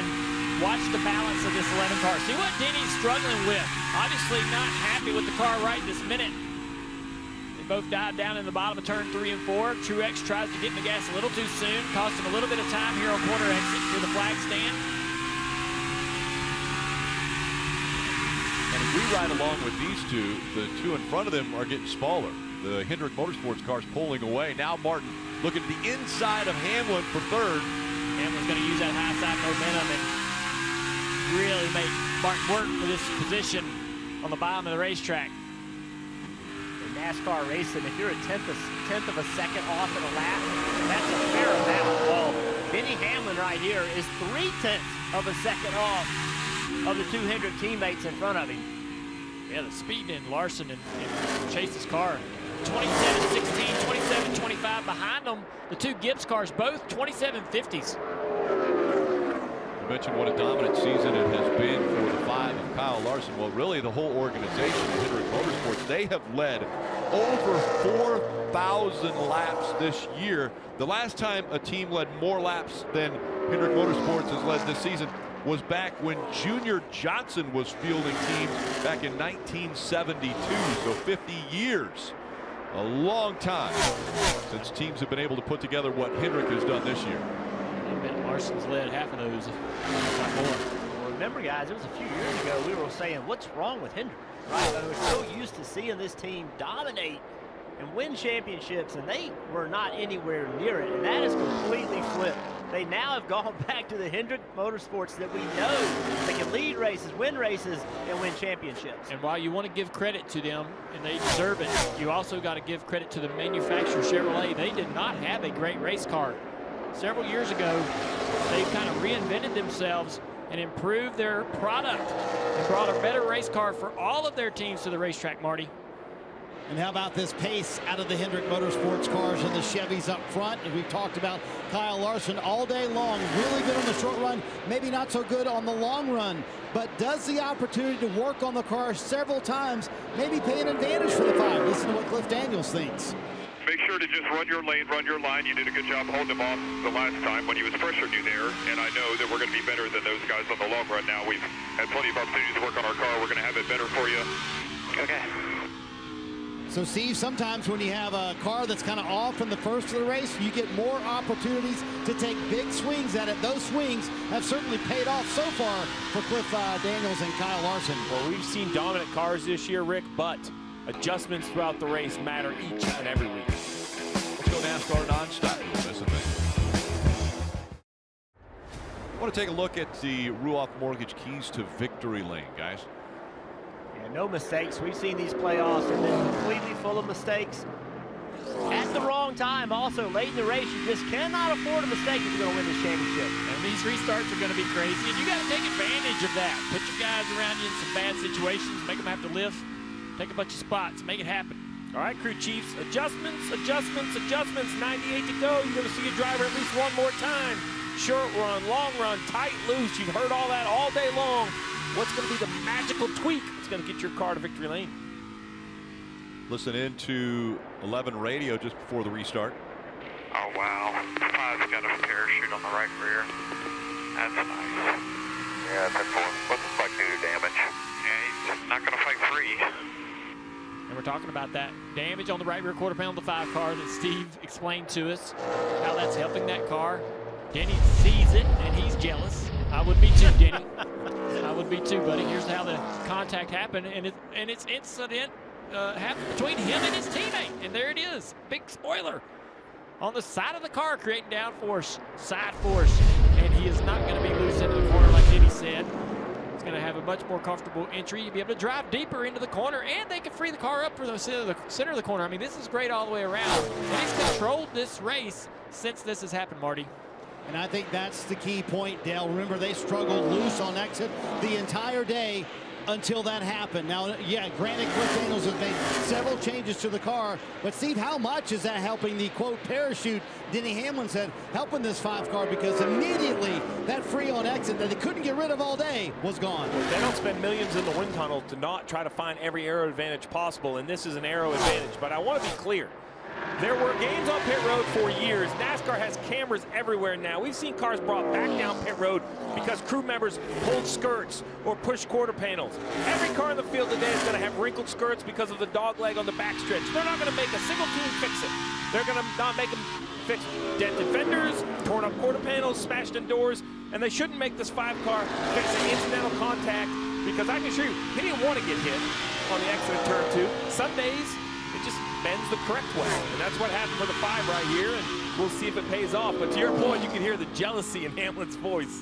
Well, he's fortunate it bent it the way it did. It could have just as easily been it the other way. It would have been a major disadvantage. We've seen cars before years ago where the rear bumper would come off of it. Oh, that was instant speed. If you could get the rear bumper off that thing, it was crazy how much better it would drive. Coming up now on 92 to go, and now inside the fuel window. So, Steve, this last stage, over 122 laps, but when will we see potentially these drivers wanting to come to pit road, maybe green flag pit stops even? Yeah, we're still a long ways away. It would probably be at least another 40 laps, 35 to 40 laps to see guys pit under green. We're showing right here the 18 of Kyle Busch. The season that could have been, right? You heard his frustration, but I love his feedback. As a matter of fact, disappointing as it may be for others, hey, we weren't good enough. We're not in the championship 4 because we weren't good enough. That's what makes Kyle Busch who he is, or that's what makes him better. Behind him, the 2 of Brad Keselowski. I loved his interview in the pre-race show, right? He talking about having some onions nearby because he was a little watery-eyed about Team Penske. He went there, he delivered a championship. That is impressive, and I wish him the best. Dale, you know Brad so well. You gave him a shot at Junior Motorsports. I actually believe he's the type of driver that could flourish in this new role at Roush, right? To be a driver and part owner and help rebuild that organization. He loves the details of what goes into these cars. Yeah, he's absolutely cut out to be an owner in this sport, and it'll be difficult for him, I think, over the next couple of years to do both jobs at the same time. But he's going to have a lot of fun, and I think it's going to go a long way. Look at a big run by Ryan Blaney, Kevin Harvick, Ford drivers.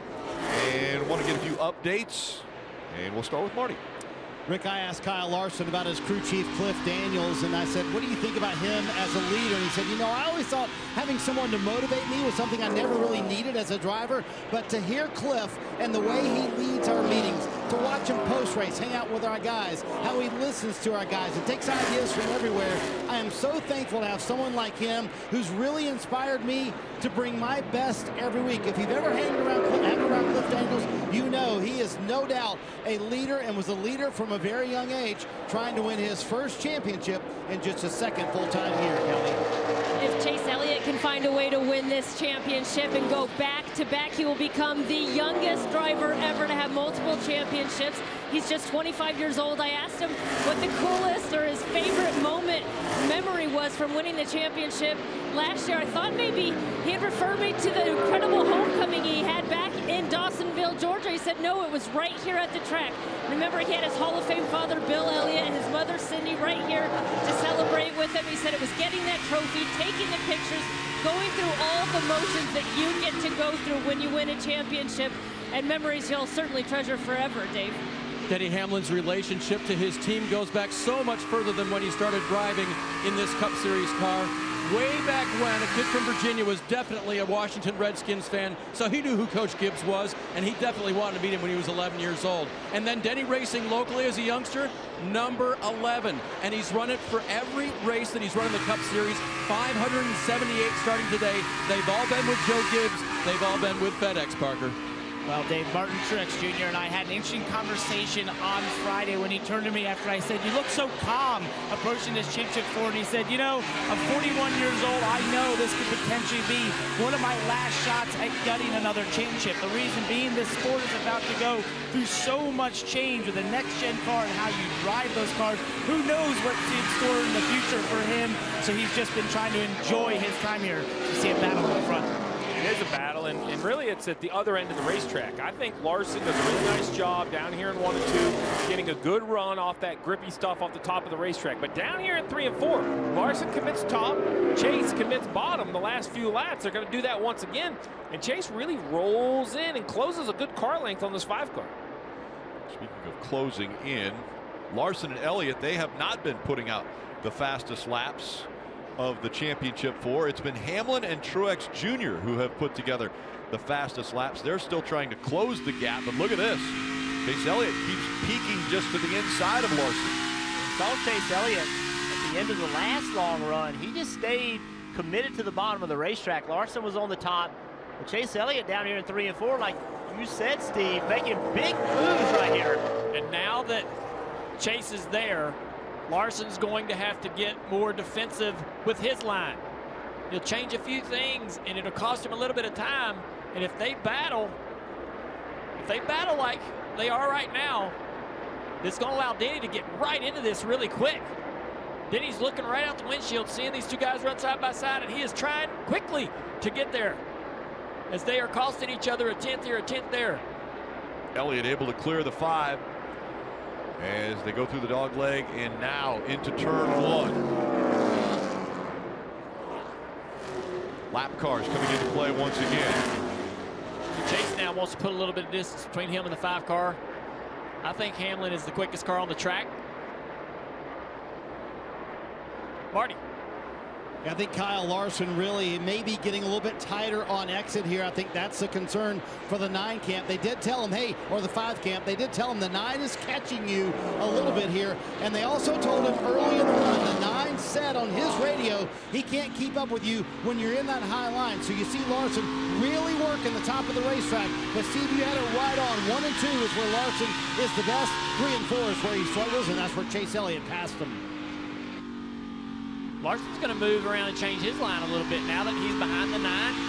He's going to make a couple small tweaks, and you can see he's not letting that 9 go anywhere. He's actually improved his car a little bit with the adjustments to his line, and he's staying right here. Going to bring the fight back to Chase Elliott, our leader. Trying to take advantage of these lap cars. 68 laps remain. NASCAR Cup Series Championship race from Phoenix Raceway. Telecast presented by USAA. And here comes Denny Hamlin. 47 laps on this run right here. The longer run Joe Gibbs racing cars have been like this all day. It was the 19 of Truex, now the 11 of Hamlin. As the tires wear, the 11 comes to life. He's taken over second from Larson. And with 67 to go in the race, drivers, he is hoping this runs green. We have green flag pit stops, no more restarts. This is his strength. Yes, Steve, it takes about 30 laps for him to start breaking even with the two Hendrick cars. And then on about lap 32, 33, his car gets way faster. As you've seen, he's run him down from almost 3 seconds back. Won't be long. He's going to be battling for the lead. And the same can be said for his teammate Truex. You see him in the screen there, just behind Larson, right behind Truex, the 4 car as well of Harvick. So it's really more maybe that the Hendrick cars are falling off too much on the long run, partner. Right, I think the 19 of Martin Truex Jr. is going to be the first on the pit road of our Championship 4 contenders here, electing a pit early as they were gaining time on those Hendrick cars. Martin had come on the radio and complaining of the handling and losing the right front on this 19 car when James Small reminded him we're reeling them in, referencing those Hendrick cars. You see it's going to be 4 Goodyear tires and air pressure adjustment for Martin Truex. You see where this cycles out as they get down this full stoppage. And caution, guys. Oh, a huge wreck for the 38 of Anthony Alfredo. Heavy damage to the right front. This is going to be a major blow to the 19 of Truex. We're going to have to let scoring cycle out before we can exactly place him on the racetrack. But the gamble, we always talk about gambling. Hey, come early, get some fresh tires. Why doesn't everybody do it? Well, this is the downfall. You see James Small, he can't believe it. Staring at the screen, he actually has the same question we have at the moment, which is I got to see where this cycles around. Yeah, there's multiple cars that came to pit road. Kurt Busch, William Byron, Kyle Busch, the 12th car of Blaney. That could have been a huge break for the 19. He may have stayed in the lead lap, and if he was able to stay in the lead lap, he would line up in front of all those guys when they pit. We'll have to see when it cycles out. I want to take a look at what happened with Anthony.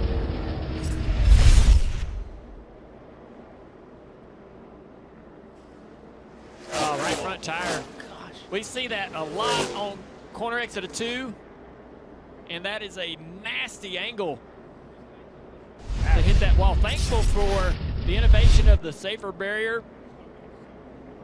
That is a horrible hit. I mentioned Anthony Alfredo fighting for Rookie of the Year this year.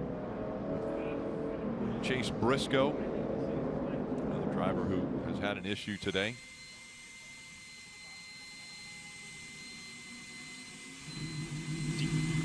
Trying to work through the timing here for Martin Truex Jr. So the advantage for Truex, Phoenix, long pit road. Well, he's very early in it.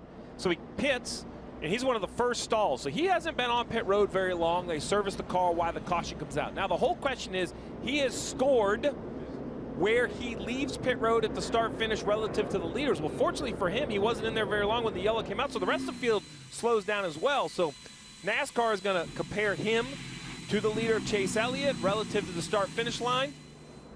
We will be the leader, I think. And that's what James Small's saying. They're going to cycle to the front, as you said, Jeff. So he was only 2 seconds behind the leader when he pitted. That's the other big advantage. You know, he didn't pit from deep in the field. So basically what happens is he comes to pit road. They start servicing their car. The leaders continue with speed, but then almost instantly the caution comes out. Well, Chase Elliott slows down and waits for the pace truck.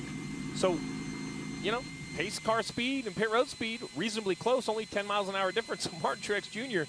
and James Small, instead of a bad break, it's perhaps the best break they could have asked for. Great long run car, and now they should have track position. It was so important, Steve, for that caution, for that caution to come out quickly. If that caution doesn't come out quickly and all those cars are going fast around the racetrack, they do come around and lap Truex, but the NASCAR rule is when the caution comes out, immediately you have to slow down by rule. If you don't, NASCAR will penalize you for safety reasons. Huge break for Martin Truex.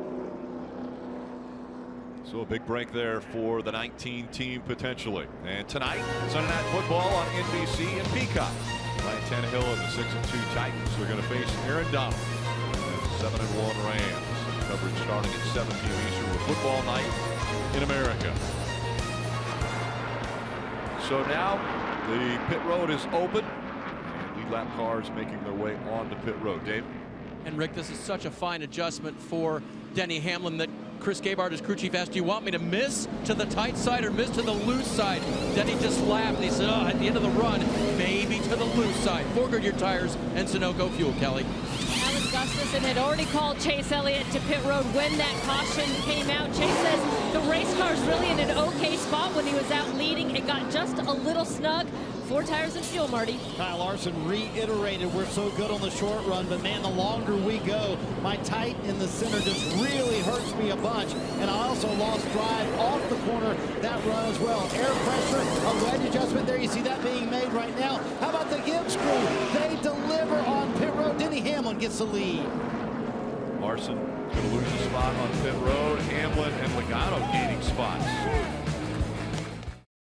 As was predicted, the 19 is going to be the race leader, Steve. All right, let's relive this whole issue with the 19. He comes to pit road. There he is in the middle of his pit stop. Top of the screen, the 38 of Anthony Alfredo. Alfredo flat tire, heavy impact. The 19 crew continues to work on their car. At this point, the track goes yellow. The leader slows down. There goes Truex, start-finish line. Now we're looking for the leader. This is where Truex has scored. You see cars go by. There is the 9 of Chase Elliott. Martin Truex Jr. stays on the lead lap. A huge break for the 19. We'll see if he can pay it off, though. 59 to go. He's now the leader. Blaney as well. Got some track position, so you're going to see him in the restart. Unfortunately for the 5 of Kyle Larson, a slow pit stop. The right side looked pretty good, Jeff. Right? I didn't see anything there. It's the left side that I think they have the issue. And you see the Jack man runs around, Jack's left side up. A little slow in the left rear. Not a lot there, but and this is a huge momentum shift. Now you take the 2 cars that have been slow on short runs and you put them in front of the field. Can they take advantage of it? 58 laps to go in the championship.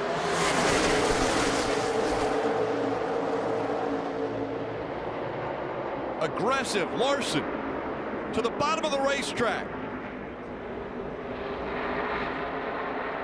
He's going to have a lot of company on the outside. Look at the momentum lost down the back straightaway. The 2 Hendrick cars are stuck behind the 2 Penske cars. And as they are, the 2 Gibbs cars drive away from them. Chase Elliott making some quick work here, though. Getting on the outside of the 22 back there for 4th. He's going to take that position away now. Tries to figure out a way to put a position or make a position on this 12 car as quickly as he possibly can. You talked about the short run speed. You got to take advantage of it while you got it. You got about 25 laps till we see the Gibbs cars cycle to the advantage in lap time. There's a huge change in momentum here. We know that clean air, I don't care what size the racetrack is, clean air helps. That's going to make these 2 cars that have been slower on short runs, it's going to help them some. I don't know if they're going to have enough speed to hold Chase Elliott off, but even if Chase gets by him, there's so much closer to him than they have been, it will not take them as long for it to switch to that long run car to have a major advantage. Stay on the aggression here. Spotter of the 9. Coaching his driver to stay aggressive. We heard at the beginning of the show, Martin Truex Jr., when he was chatting with the guys on pit road, he said, nobody can out-scrap us. Well, Martin Truex Jr. right now in this team, after a couple poor pit stops to start the race, they have now put it all together and a little bit of luck on pit road. When they're on pit road, the caution comes out, they start up front. Now, can they hang on to it? Can they stay out front? Can he win a 2nd championship in the Cup Series? Denny has moved around a little bit. He's went to the top of the racetrack to try to find some speed and some clean air to be able to track down the 19 car. It's allowed the 9 car, though, to have a little bit of room to run where he likes to run, where his cars get fast all day long on the bottom of the racetrack, Steve. And now you're going to see he goes to the bottom. You know what's surprising, Dale, is that the 11, you know, he's doing a pretty good job for a long-run car holding off the 9 in that dirty air you talked about, right? So I'm not sure if he wants to be top or bottom. As he searches for clean air, though, it's a big advantage to the 9. Leaves him the bottom of the racetrack. Well, that's exactly right. But you see, clean air matters. That 19 car, when he goes to the bottom of the racetrack and the 11 stays to the top like he did in 1 and 2, that's a major advantage to the 11 car. The car we don't see in this shot is the 5 car of Larson. Quite a ways back behind these guys. Not able to squeeze up through there and get through the traffic like the 9 car did. And as this track cools off, you see the shade. It's going to tighten up. The 5 car Larson struggled with a tight race car late in the run. You have to wonder if they're freeing this car up enough for him to continue to be competitive late in this race. And this right here, Chase Elliott having to run the bottom. trying to get by Denny Hamlin. That's harder on his tires than if he can run wherever he wants to. Jeff, you saw the 9 able to pass the 5 by running that lower line. He was making it work early. Is this an advantageous line for the 9 to be able to run that well down low? Well, I think that's where he wants to be. He's been there all day long. The problem is that you see Denny Hamlin right there running the top. He's been doing that all day long, and we know that his car is very good on a long run, so that makes me believe that this top line may be a little bit easier on tires. You're not stressing the tires much. You don't have to turn the wheel. Everything's smoother running that top line versus running the bottom. Chase seems like he's struggling more and more with each passing lap to try to even get in position to challenge this 11 car. Back to gas earlier there. You mentioned it, Jeff. The short run speed is still there in this 9, but the dirty air is new. Could be affecting his pace just a bit. I'm James Small, the crew chief for the 19, or Chris Gabehart, the crew chief for the 11. I'm letting them know this time by. That's 10 laps. You guys are still going to get better. The 9's going to start to go away, right? I'm going to coach you up. Dale, if you're my driver, I'm going to try to give you confidence. If you keep holding them off, we have seen these lap times flip as we get longer into our run. It's just absolutely amazing what track position does and how important it is.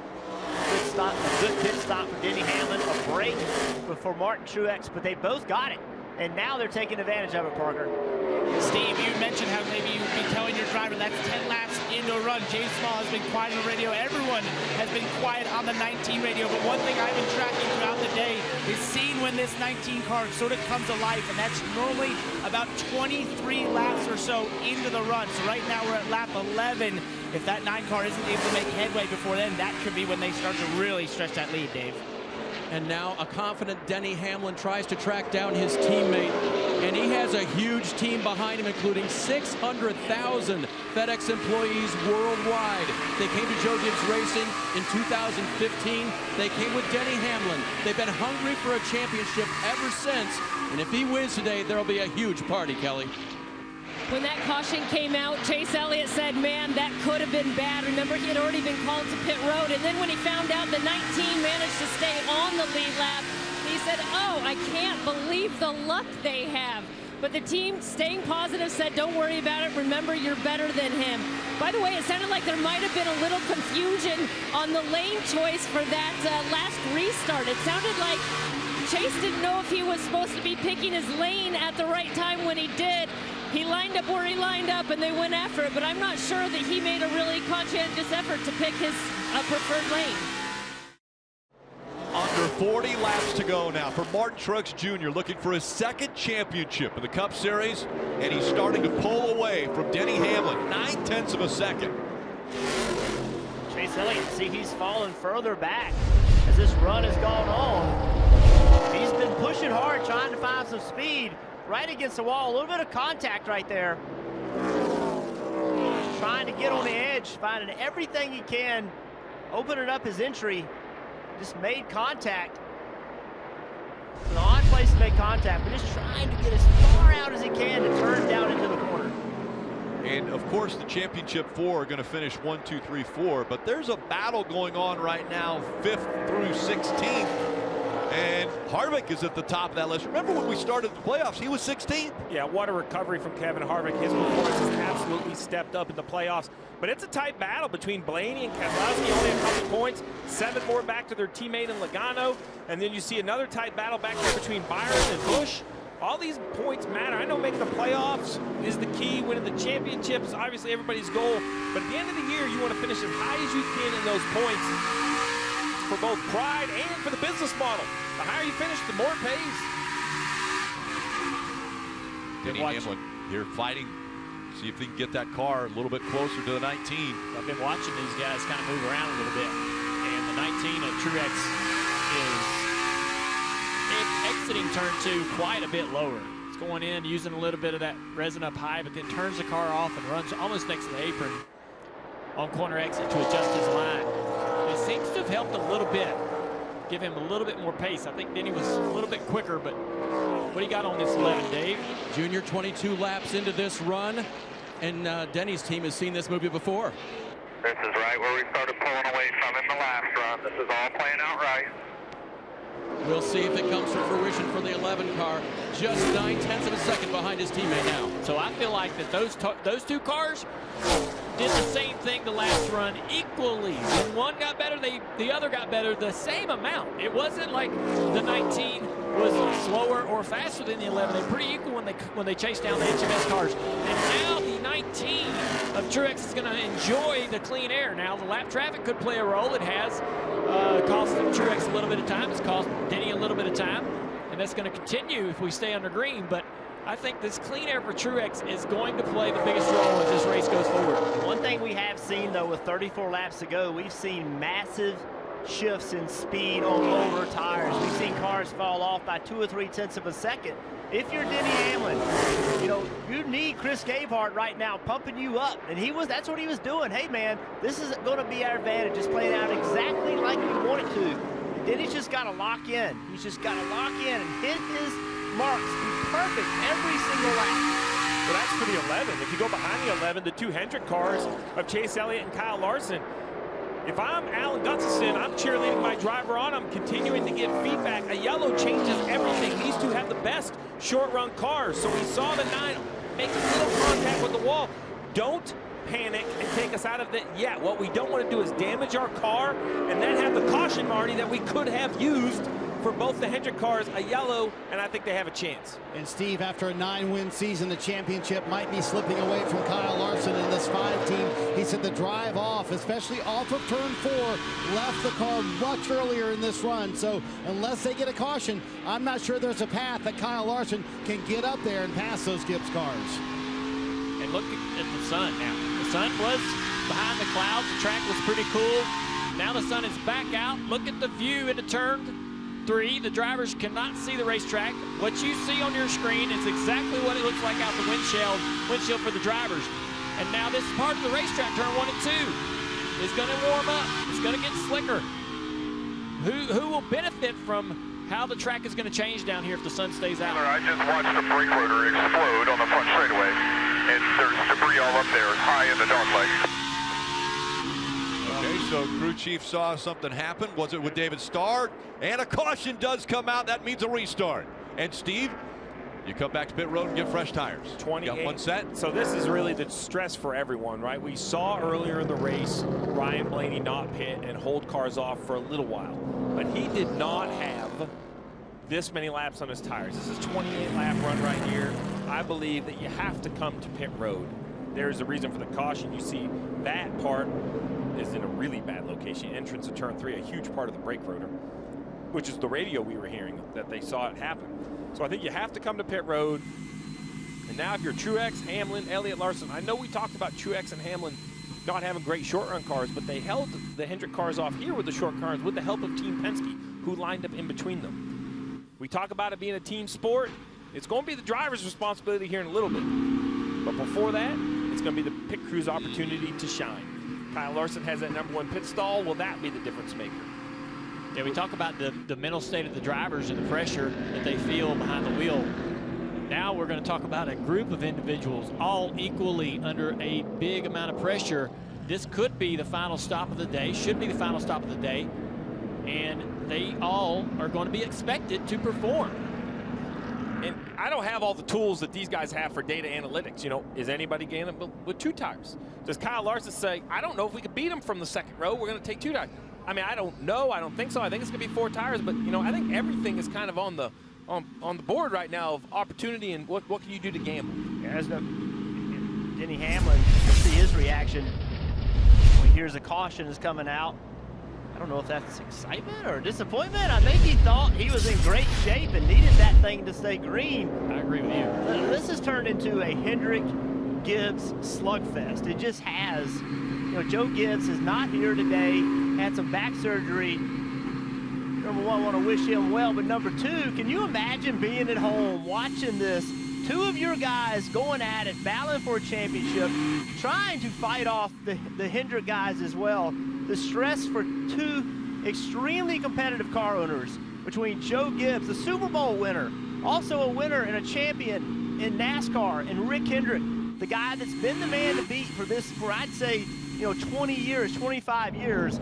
Two of the big car owners swinging it out. And I'll add to this, we keep talking about the 4 up front.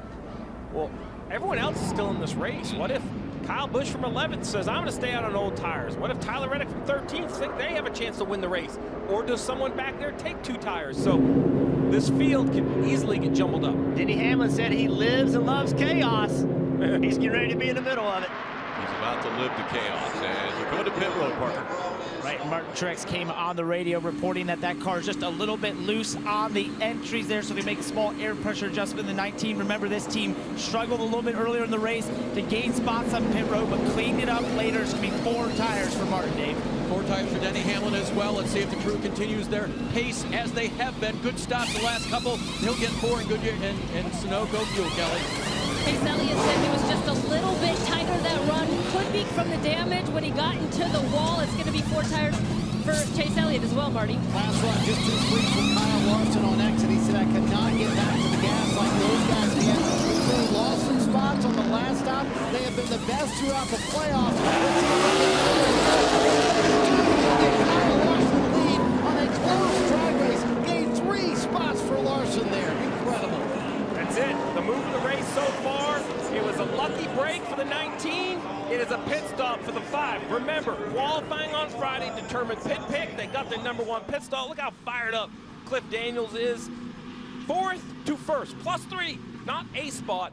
He went from the last championship 4 car to now controlling the race. They've been the best all year, and then you look at the 19 team. Yeah, not a huge issue, a little slow on the right rear. We are at the biggest moments, right? It doesn't take a huge mistake. That was just a little clumsy, a little clunky. That is all it takes to lose spots in the playoffs. Larson's going to start up front after a great pit stop. Steve, maybe the most important decision of the entire year about to happen right here. 25 laps to go for a championship. Now what lane do you choose? Kyle Larson, I assume, will take the top. Hamlin will take the bottom. How about Chase?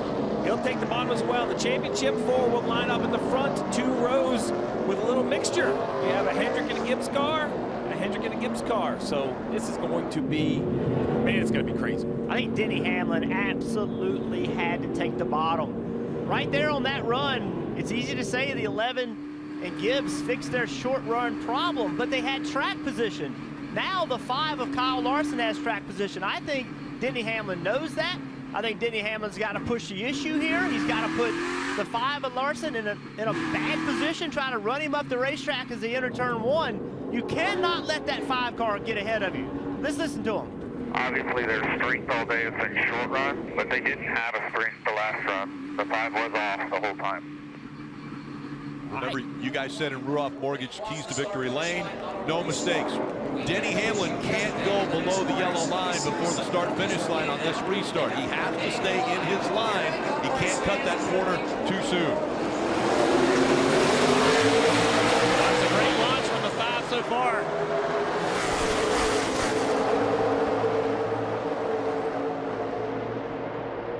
The 5 surging out front. Can Truex clear Hamlin? He's going to do it. It all started. Hamlin did not get the launch he needed. Now Truex is in second. Larson, Truex, Hamlin, and Elliott. The championship 4, 1, 2, 3, 4. 23 laps to go. Truex closed in quite a bit. Again, he's closing in a little bit on this 5 car, right? Within a couple car lengths down the back straightaway. Here comes the 9 as well, looking to the inside of the 11. Chase Elliott trying to take 3rd away. Hamlin's going to fight hard up top. There's grip up top, but short way around the racetrack. New tires. Chase Elliott going to, I thought he'd shortcut that back straightaway more than he did.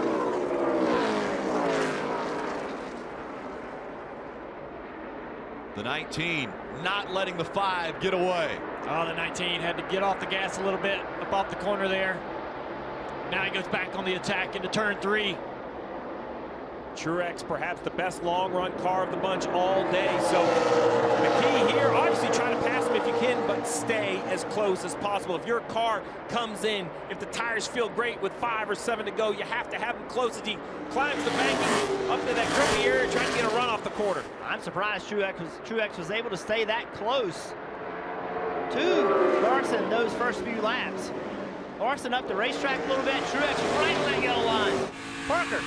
And Jeff, James Small came on the radio just before they restarted and told Martin this should take off better. That tells me I think they pumped up the air pressure a little bit on that 19 to be better here on the short run. Giving your driver a chance. I love it. We talked at the beginning of the show about the experience on top of the pit box.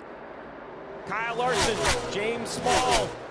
Kyle Larson leading James Small, the crew chief for Truex, says, I got to give my driver a chance. Something to catch this fast number 5 car, and he's done it. The 19 is there. He is so good down here in turn 3 and 4. Pretty equal in 1 and 2. Might be able to make some adjustments down here in his line. A lot of options in this corner. The pressure as high as it's ever been. Now, under 19 laps to go. The fight for the lead in the championship. Larson has it. Truex Jr. is bringing it to him. Larson, he runs up the racetrack a little bit. That gives Truex what he wants at the bottom, clean air.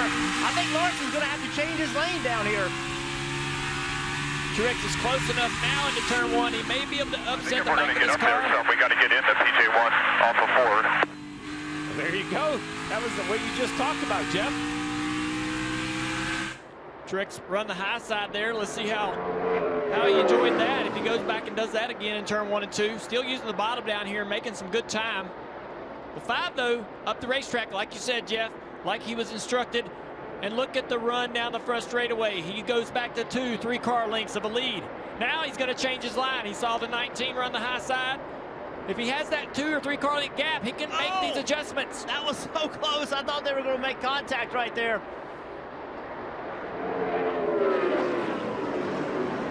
Larson now way up the track, getting all the way up into that grippier part. Larson and Truex now 7/10 of a second in front of Elliott, who's up to 3rd. Denny Hamlin back to 4th. Yeah, Chase is closing in a little bit on these 2. All right, let's go. Hit a party here. 15 to go at the line. 1. Chase Elliott's radio says trying to cheerlead that driver. He's like, I'm going, man. I promise. Get up into the party. You heard that adjustments by the 19 to take off better. It definitely did. He hung with the 5, but nothing is free. If you make an adjustment to make your car fire off, does it hurt the 19 on the long run? 15 to go, we will find out. Yeah, they set the air pressures in these cars to reach a target on the long run. If you set those pressures higher, you will exceed that target and then, in turn, lose a little bit of grip on the other end of the run. Has he gotten to that point yet? These guys, we talk about Chase Elliott's speed with Denny Hamlin. He is searching everywhere. Last time through 3 and 4, a full car width higher than everyone. Look at this. As high as we have seen anyone down in 1 and 2. Let's go. It's time to put every chip you've got to the middle of the table. Look how you cannot see into turn 1. It's gotten very difficult. Hamlin pushing the issue on his entries. At this point, though, it's either get there or if I wreck this car, so what? You're just not going to get there for 4th if you don't try something extraordinary. He's done some good work here trying to catch this 9 car. Hard into the throttle off of turn 2. He's going to have a great run down the straightaway. Can't see a thing. He sees the back bumper of the 9, and it's getting closer. Hard into the gas right there. You see him committing to the throttle.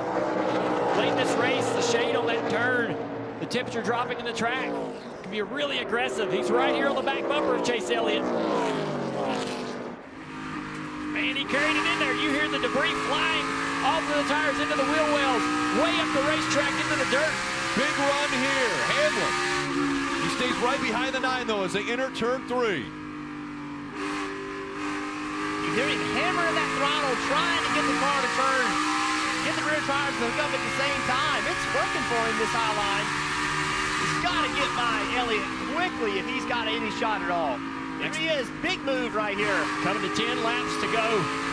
He's going to have the speed and the momentum. Elliott's going to have to give him the rear. He had too much of a run for Elliott to block that.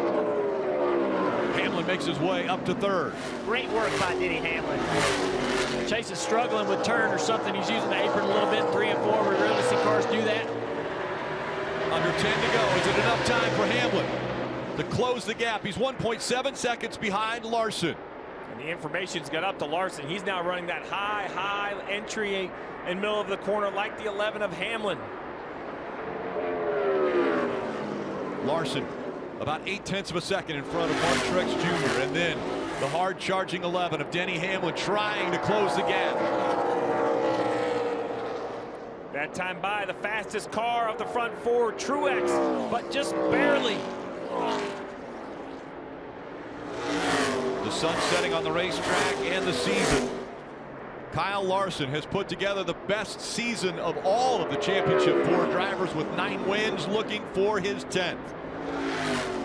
Laps are beginning to unravel for all these guys. 8 laps to go.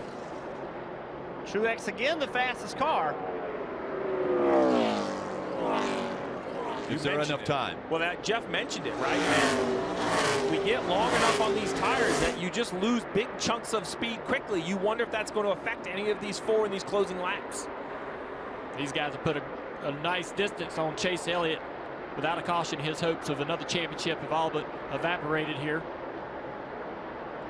Trying to go back to back as we see the speeds of the line. Hamlin the fastest. Then Larson, Truex Jr., the top 3.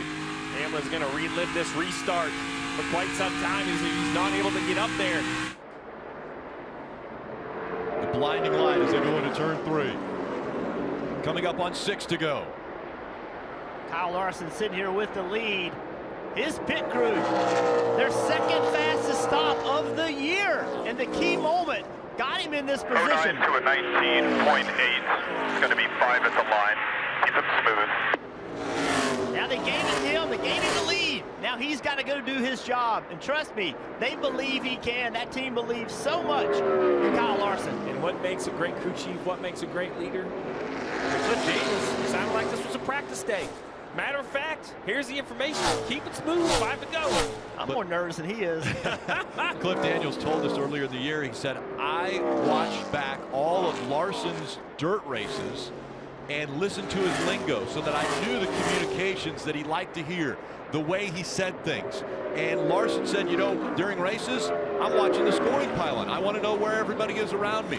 Well, that communication and that knowledge of where everyone is has paid off for Larson. 4 laps to go now. Hey guys, this race is not over. Remember Kyle Larson leading Pocono on the last lap, blew a right front tire. Left front tire actually ended up losing that race. We've seen things happen. They are not over until they drop that checker. And Denny Hamlin, he's catching his teammate Truex for that 2nd place.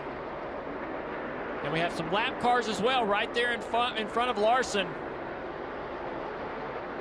Now just 3 miles to go. 3 laps remain here at Phoenix. The lap car's getting well out of the way.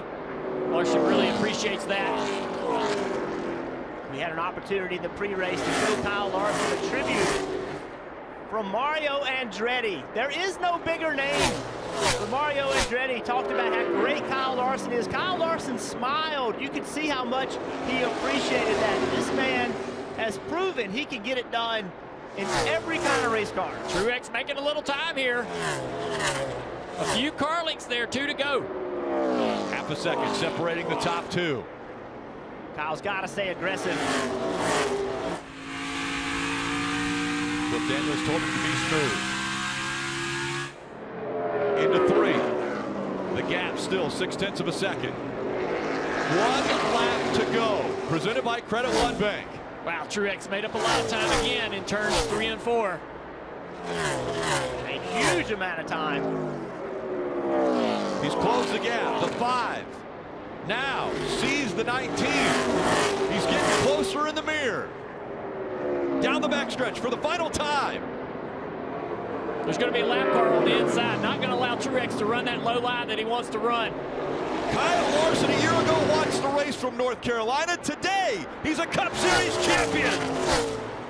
Oh my God, guys! Yes! Yes!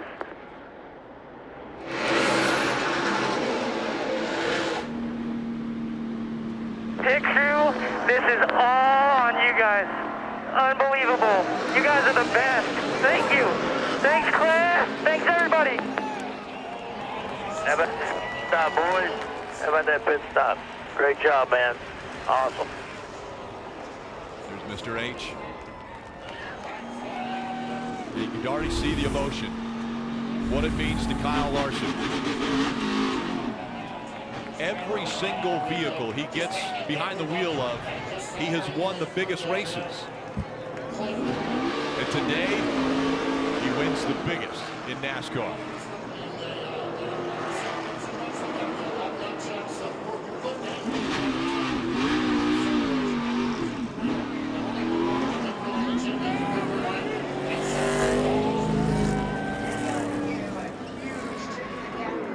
Wins on the season. One of the most dominant seasons that we have seen in recent history.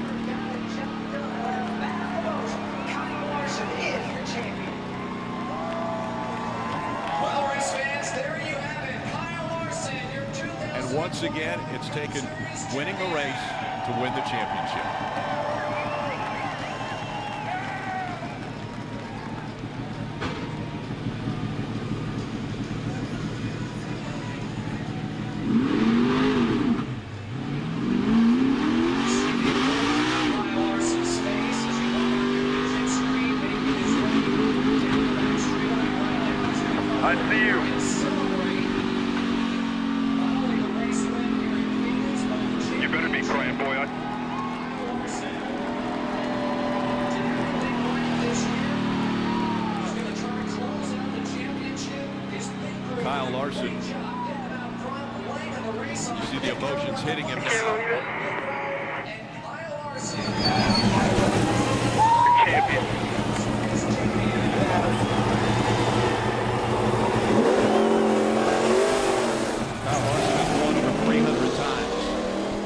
300 racing, but this is just the third time he's ever been a champion.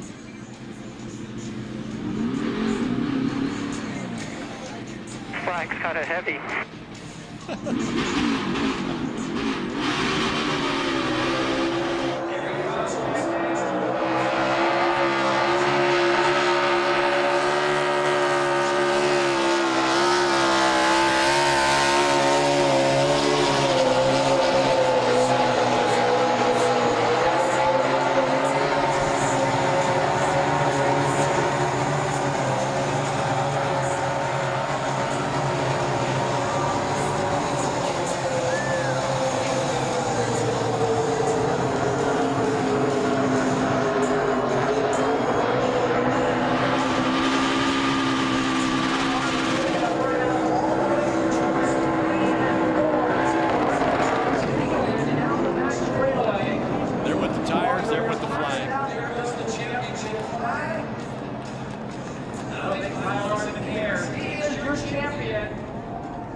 If he could make it a lap. If he could have done a burnout, if the tires would have took it for a lap, he would have done it. That was a championship effort right there. A+. What a battle. What an absolute battle. We talk about how much of a team sport this is. We celebrate and spotlight the drivers, but I don't think I've ever seen a championship won by the entire group. That pit stop. And as you mentioned, Steve, winning the pole. He won the pole. That's the first choice of pit selection. They took the #1 stall. It was an advantage. The pit crew shined. They got him out first. He took advantage of it. He stayed up front. And now is the 2021 NASCAR Cup Series champion.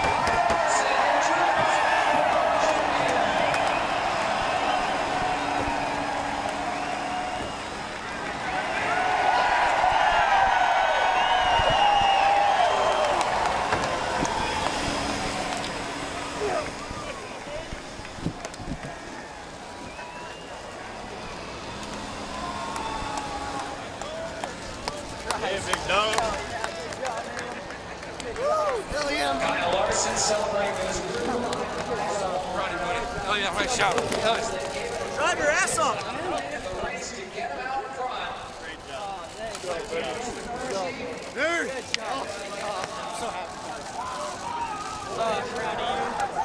I'm so proud of you. So proud of you.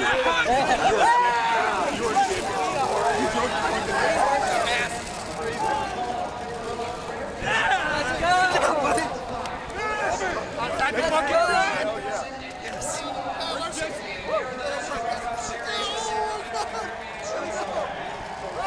Hell yeah, boy.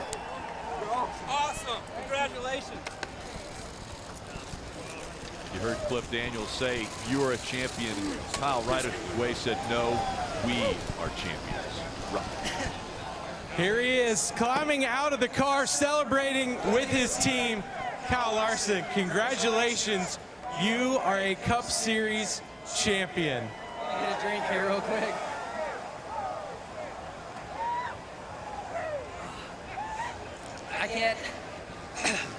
I cannot believe it. I didn't even think I'd be racing a Cup car a year and a half ago. And to win a championship is crazy. I gotta say, first off, thank you so much to Rick Hendrick, HendrickCars.com, Jeff Gordon, NASCAR, every single one of my supporters in the stands, watching at home, my family. I got so many of my friends and family here, my parents, my sister, my wife and kids. Owen had been giving me crap, a month and a half ago about how I can't win a Cup race when he's there. So that had a lot of pressure, but there were so many points of this race where I did not think that we were going to win. And without my pit crew on that last stop, we would not be standing right here. So they are the true winners of this race. They're true champions. I'm just blessed to be a part of this group. Every single man and woman at Hendrick Motorsports, this win is for all of us and every one of you. So this is unbelievable. I'm speechless. When you crossed the finish line with those tears in your eyes, did you think about that day your dad brought that go-kart home without telling your mom, and that moment led to this? I had a lot of thoughts. There those last, really since before intros, right before intros, like it all hit me, and I had tears running down my face just doing the ride around. The crowd was cheering loud, and it was just a different atmosphere than I've ever been a part of. So this event was crazy. This format's wild. I'm glad we were able to get it done. And yes, a big shout out to my parents for getting me involved in racing. My dad for everything he did, building my go-kart when I was young to get me playing around. My mom for videotaping every lap I ever raced and give me something I could look at and study and get better. Gosh, so cool. I cannot believe it. Congratulations, you are a NASCAR Cup Series champion. Thank you. Thanks again, all you race fans. I love you, thanks. There he is, Kyle Larson, the champ. First thing he said, wasn't sure if he'd ever be racing in a Cup car again. A year and a half ago, here comes his kids, Owen, wife Caitlin there, daughter Audrey. Wasn't sure if he'd ever be racing again. Being suspended from NASCAR in 2020. Reinstated. Second chance for Rick Hendrick. And he has made the most of that second chance, both on and off the track. And now he is a NASCAR Cup Series champion.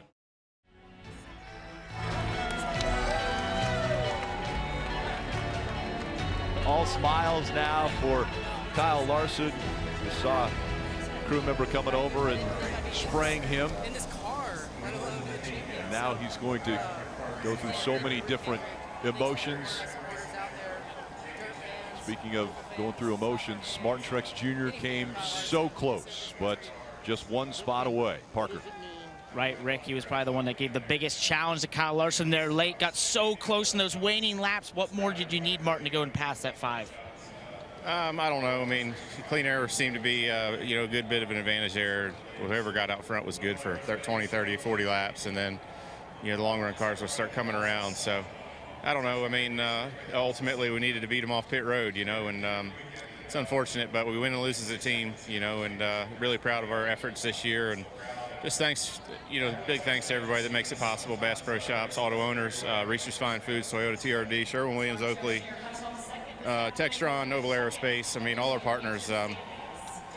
It's 3 times we've been second, and that sucks. Second hurts. I'm not going to lie. It's especially with the car we had and the job the guys did. But that's racing, as they say. And sometimes you're just not on the right end of things. We were on the right end of things to get the lead there, and weren't able to hold on to it. So if we could have had the lead, I think it'd have been over. But that's kind of how the 5 did it too. So they had a hell of a season, and congrats to them. And gosh, second sucks. I hate it.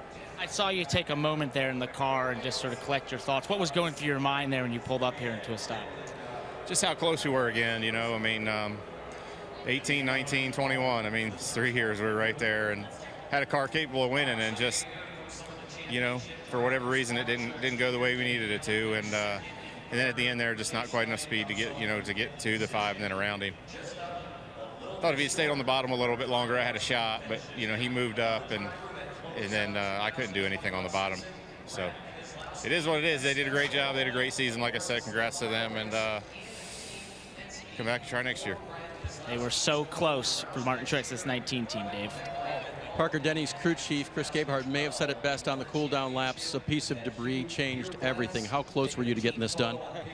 Yeah, certainly. I really liked where we were at with about 25 to go. And, we were just exceptional in the long run, which wasn't too surprising. But, started running the 19 back down there and got within a couple car lengths. And obviously that debris caution changed a lot. But, special congrats to Larson, his team. Those guys, anytime you can win 10 races in a year, you're absolutely a deserving champion. They did a great job on the last pit stop and got him out there. And, it was a set sail after that. So proud of my team. Really the great effort adjusting on the car all day, getting it so much better. And thank our partners in Toyota, FedEx, Coca-Cola, Jordan Brand. Just a really good year. A really, really good year. And things just didn't pan out, right? I mean, we needed that thing to go green those last 25 laps, and didn't.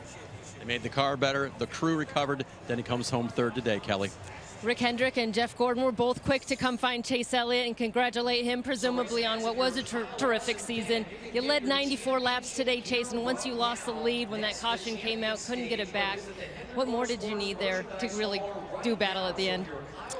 Yeah, maybe just the right set of circumstances. I felt like our Napa Chevy was really good, and I thought our team did a really good job preparing this week. I was really proud of our group. I mean, I thought we brought a really good car, and it did a lot of things that we were wanting it to do today. Just didn't work out, and the sequence of the way all that went certainly was unfortunate for us. But look, proud of our team, a lot to build on, and also congrats to Kyle and Cliff. I mean, what an amazing season. Very, very deserving champions, and glad to see Kyle have success. I mean, when you're a good driver and a good person, and you surround yourself with good people, success is warranted. So it's good to see that. But we'll be back stronger next year and try to give him a run. Thank you. The 9 team comes up a little bit short today, but a big day, Rick, for Hendrick Motorsports. You could see the dejection, obviously, in Martin Truex Jr. At 41 years old, he said, you know what, this might be my last shot at a championship. But then at the end of the interview, the response was, we'll be back next year. Well, it's a season's worth of work, which kind of translates into a multiplier for the dejection. Right? It's not, it's bad enough, Junior, or it stings enough when you come close to winning a race, but normally you think, I can come back next week. But this interview is, I got to come back next year. 12 months from now, if you're fortunate enough to make this championship four, so many things have to go your way, not just your performance. And I thought it was 3 very classy interviews, and they all tipped their hat to the guy who won 10 races. I mean, 10 races in a championship. There's little Owen, Kyle's son, got the checkered flag. I mean, it was an impressive performance start to finish of the entire season for this 5 car. When I look at the drivers going through the system that we have today, the highs are higher and the lows are lower. When you lose on a race like today, it's much more difficult to take after all the effort you put in versus how we might have done things a couple decades ago. It's difficult to, in this moment, think, man, I've got to regroup and come back and try this again, with the potential of being, again, disappointed. But off season, they'll regain that hope. They're going to have a new car to build and learn from. These guys will too. It's going to be an awesome battle next year. I hate to have to wait to the Clash at Coliseum. I'm ready to go now. This season's been special. This has been a fun year. These guys have given us a lot. We've seen an incredible drive by this young man right here, Kyle Larson. I can't wait for what happens next year. What an incredible race. I think there was a time in this race where all 4 championship drivers felt like they were in position to win the championship. And, you know, every one of them had a shot. And Kyle Larson executed when his pit crew put him in position. The 5 pit crew has been the best pit crew all year long. He's been the best driver all year long. Look at these numbers. 10 wins this season. Last time that happened, Jimmy Johnson in 07. I mean, look at the laps led. This is his first championship. It won't be his last. Kyle Larson is a rare talent, something that we see rarely. A guy like this that can drive the way he does. Anything he sits in, he lives in. This guy is still young. He has a ton of wins in him.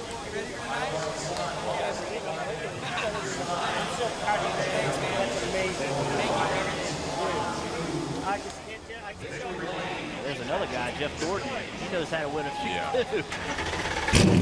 Fires the engine back up, making his way to the rough Morgan's victory lane, and he's got a good passenger. Owen going to ride with him there with the race-winning checkered flags. Been able to collect the championship flag for the backstretch and back in the car with him. Junior, you brought up a great point. You know, as much of a celebration it will be for Kyle Larson, what he was able to do, the system the way it is now, the elimination, the 4 drivers that run for a championship, they know that they were 1 position or 2 positions away from a championship. As that flag just gets ate up by the tire. But that's the hard part. It's not points anymore. It's I was 1 position away. Martin Truex Jr. knows he was 1 position away, 1 pass away from being the champion this year. Yeah, I like Letarte says, you know, when you want to gain something, something must be taken away. And so when we gain excitement, gain enthusiasm, make this moment bigger for the guy who wins, Larson, it must be harder, more difficult for the guys who don't succeed, especially the ones that come, like you say, so close. I couldn't imagine having to go through that. I never did. Spent a lot of time running in both systems, but I just really admire what our competitors have to put themselves through.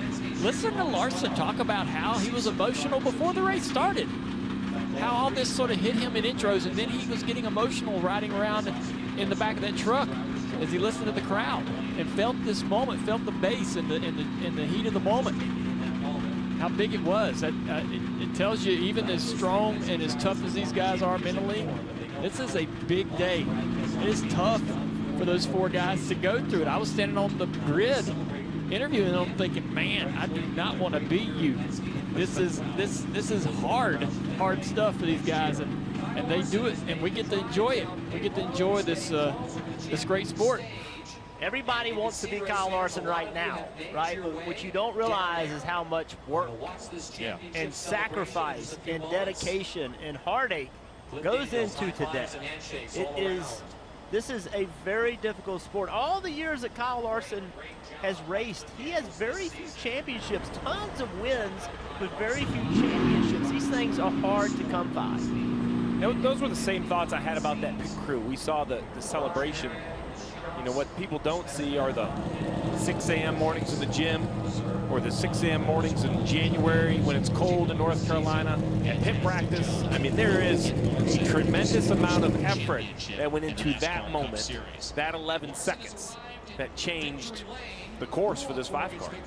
We saw Rick Hendrick, Jeff Gordon celebrating. At the beginning of the year, I asked Rick Hendrick, I said, okay, you have made a decision that you're going to let Kyle Larson run these dirt races and run away from NASCAR. I said, that's venturing away from what you've normally done with your drivers. And he said, Rick, this driver has so much passion for racing these cars, either the dirt cars, the late models, whatever it is. There's Rick right there. He said, I can't tell him no. I cannot say don't go out and race those cars because he's so passionate about it. Well, he's passionate about everything he gets behind the wheel of, and we saw that passion and that emotion Left rear sucked the flag up. when he was both before the race, when the emotions hit him of how big it was, and then obviously after the race when he found out and when he went out there and got that championship. Steve McHenry coming in here. Yeah, sorry. I tore up the flag too. All right, Owen, you ready? Owen, you ready? Yeah, I'm ready, Dad. Kyle Larson now climbing out of the car, your 2021 Cup Series champion, celebrating victories. Champion here in the NASCAR Cup Series competition.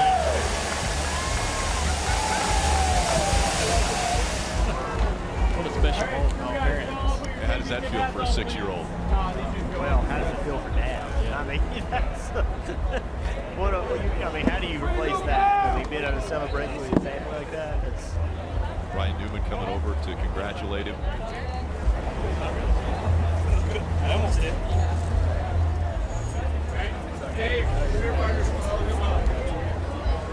I expect we'll see a lot of drivers in the shots for the rest of the evening. This guy's got a lot of respect in the garage. They know how good he is. He's got a lot of respect around with racers around the world. Listen, I'm going to say something, and I believe that this guy right here could be considered to be the best driver in the world. There is no one I know that can do what he does. It's absolutely incredible. Anywhere he goes, whatever he sits in, he wins. And it's against the best of the best all around the world. It is crazy what he can do in a race car. Every single race car driver respects this guy hugely. And let's go to the stage and Marty. Rick, it's time to hand out some hardware to Kyle Larson, and the crew is up here. What a magnificent job they did on that final stop of the day. Rick Hendrick is here, Jeff Gordon up here as well. And to do the honors, here's President of NASCAR, Steve Phelps. Thank you, Marty. Kyle, you've been the class of the field for the entire year. Double-digit wins, most top 5s, most top 10s. Just truly incredible. Oh, by the way, the most laps led in NASCAR Cup Series history. Just incredible. It's a magical season. Thank you. So on behalf of everyone at NASCAR, our premier partners who are up here with us, our millions of fans around the world, and these unbelievable fans here at Phoenix Raceway, I want to congratulate you, and it's my honor to present the Bill France Cup to you as our 2021 NASCAR Cup Series champion. Well done, young money.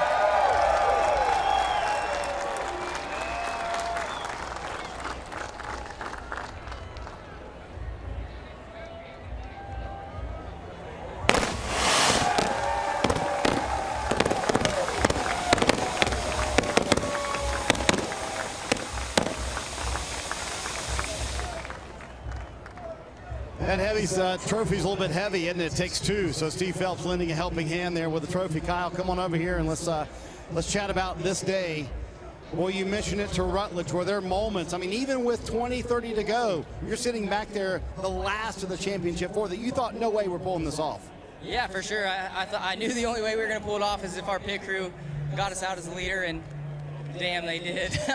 That was just crazy. You know, I tried to do as good of a job as I could down pit road without speeding, getting my sign as good as I could, and then those guys nailed the pit stop and got us out the leader. And I still had to fight through it. Martin was really fast behind me, but our car was just gripped up enough for that length of a run that we could hold them off. You said you had tears even before driver introductions, riding around, waving to the sold-out crowd here at Phoenix. What made this day so emotional for you? I think just thinking about the journey and how tough of a road it's been to get to this point for so long, but especially the last year and a half. And two, I mean, I think just the atmosphere. I haven't felt an atmosphere like this maybe ever, you know, and with the pressure of this race and everything that was on the line to win this championship, every one of these fans made me feel it. So I was trying to tell myself to just chill out, stop tearing up. I make fun of my dad all the time for crying, and I'm worse than he is. So yeah, it's just so cool, so cool, so thankful. Thank you to Rick Hendrick, Jeff Gordon. We have so many people from HendrickCars.com here, Hendrick Motorsports. This is just awesome, an awesome day. Kyle, you talked about the journey. Last year, you were at the Hendrick Motorsports Command Center watching this race, suspended by NASCAR. How much of your story is about second chances? Probably the whole thing. You know, without so many people that helped me, Anthony, Michelle Martin, which you were here today, Tony Sane, Rod Moskowitz, everybody, Doug Harris, you know, everybody who you know, was there for me in the beginning, and then to get me up to the point where I could at least go have a meeting with Rick Hendrick, and for him to work his magic, NASCAR for allowing me to come back. They had every reason not to let me come back, and you know, thanks to them, you know, so many people were able to give me a second chance and put me together with Cliff Daniels, everybody on this 5 car, and I'm just the luckiest human being on this planet. Let's ask Mr. Hendrick about that. So he said you took a chance on him, but how much of his story is about second chances, Rick? Boy, I tell you, we've always known he's a wheel man, and he works so hard off the track, and man, he deserves this, and what a year, man. I am so proud of everyone. Chevrolet and Lloyd Royce did so much for General Motors. A good friend of mine is homesick, and Lloyd, this one's for you, buddy. So Rick, talk to me about the chance you did take on him. Did you feel at the moment you were taking a risk by hiring Kyle Larson? I never thought I never thought I was taking a risk. I mean, I know how good he is, and I'm just fortunate we were able to get him, and man, what a wheel man he is. And 10 races, won 11 with the All-Star race. So, I mean, it's unbelievable. How were your nerves throughout the day, because your drivers were racing each other pretty hard, Chase Elliott and Kyle? Oh, yeah. Well, you know, you worry about that. And then I thought, you know, when Truex was out front and we needed that caution, our guys had an unbelievable pit stop. And, you know, this thing can change on a dime. And congrats to Truex and Denny and you know, to Chase. Chase had a heck of a year and drove an awesome race today. So we're just proud to be here, and thank Hendrick Cars and Chevrolet, and everybody's been our partners. So I'm so happy for this kid. He deserves this. Yes, indeed. He does deserve it, and he certainly did a terrific job all year long. Let's step on to the other side of the stage here and grab Jeff Gordon. How about that performance from this young man? Unbelievable, you know, by the whole team, and Kyle Larson's a great talent, and you give him a great race car and great race teams, and he does amazing things. We've seen it before. We've seen it in other forms of racing, and he and this pit crew and this team, they did it all year long. They got to this point, but what a battle. I just want to say what you know, the whole Phoenix Raceway, NASCAR, and all these fans that came out here today. This is what a championship weekend's supposed to feel like, and that was a championship battle. Great competitors, and a great champion here. You know better than anyone how important a good pit crew is. Is there a better example of a team win than this one you've ever seen, Jeff? Well, and it was a total team effort, not just from, you know, the whole season, but from the whole weekend, right? How they prepared to go qualify and get that lap to win the pole, to get the #1 pit stall. And, you know, they had great stops all day long, and an unfortunate caution that got them behind, and then another one that helped them get another opportunity. And I think I heard it was like the second best stop of the entire year. And that's what championship teams do. There you go, Jeff Gordon, Rick Hendrick, and Kyle Larson up here celebrating. Rick, I think I'm holding up champagne, so I'm going to move myself off the stage real quick. Marty, I'd say stick it out right now and just enjoy that champagne. So we just saw Jeff Gordon. Well, of course, full circle, Kyle Larson, a Californian. He was the huge Jeff Gordon fan, and now Jeff Gordon, the vice chair at Hendrick Motorsports, and driving for Hendrick Motorsports. What a full circle that has come for this young man who once told his parents, he said, "I like to start in the back." And they said, "Well, why do you want to start in the back?" He said, "Because I love passing people."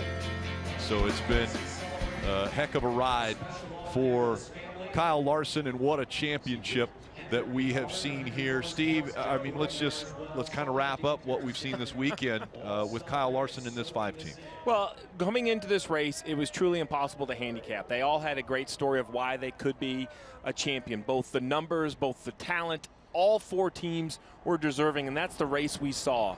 And in the end, I think Rick Hendrick said it the best. This can turn on a dime, but the trick is you have to be able to capitalize when it does. That's what the 5 car was all about this year. Some races they dominated, other races they found a way to win. They came into Phoenix, they didn't dominate. They perhaps didn't have the best car at times, but in the end, they had the best team when it mattered most.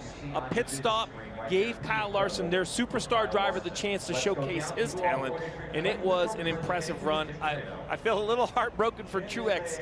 3 times now he's been second, but very gracious in defeat, and really all 4 of the championship contenders gave us a great weekend here in Phoenix. Yeah, all 4 were in contention for the possibility of winning the championship. As we bring in Jeff Burton, Dale Earnhardt Jr. All right, guys, pretty eventful weekend.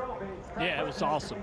You know, being down on the grid before the race, Kyle Larson said he could feel it. He could sense how big this moment was. Me and you talked about what the vibe was down on pit road and how much energy there was there. And I'll echo Jeff Gordon's comments about the track. I mean, they did a big renovation of this racetrack, and it is made for this moment.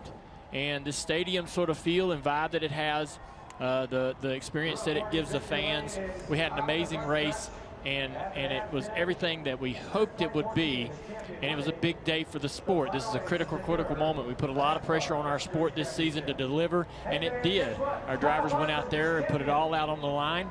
All 3 series, we had exciting races all the way to the end. And again, I hate to have to go into the off season and wait for the next year, because I'm so excited about the future of this sport. Yeah, Junior, walking up here after leaving the grid, I said to you, I've been to Super Bowls, I've been to Final Fours, and this matches and exceeded the feeling because the fans were right there, the energy was there, pit road was absolutely packed.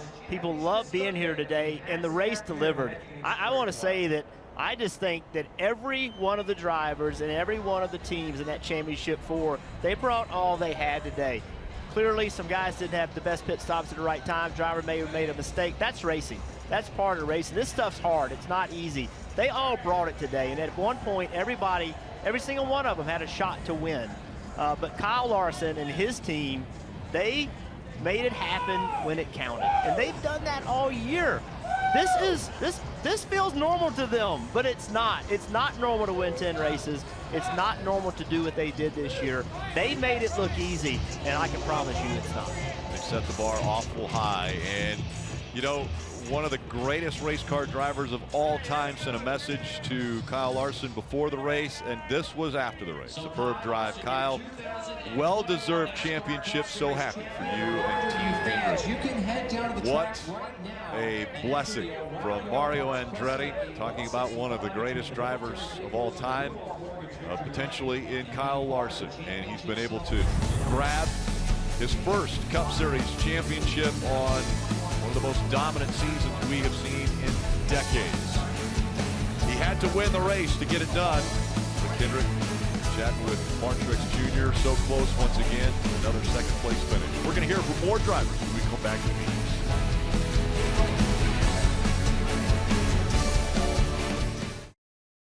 The NASCAR American Post Race Show presented by Progressive. The 5 team and Kyle Larson continuing the celebration of the season and an incredible race, which they were victorious here at Phoenix, getting his first championship, 10 wins on the 2021 season.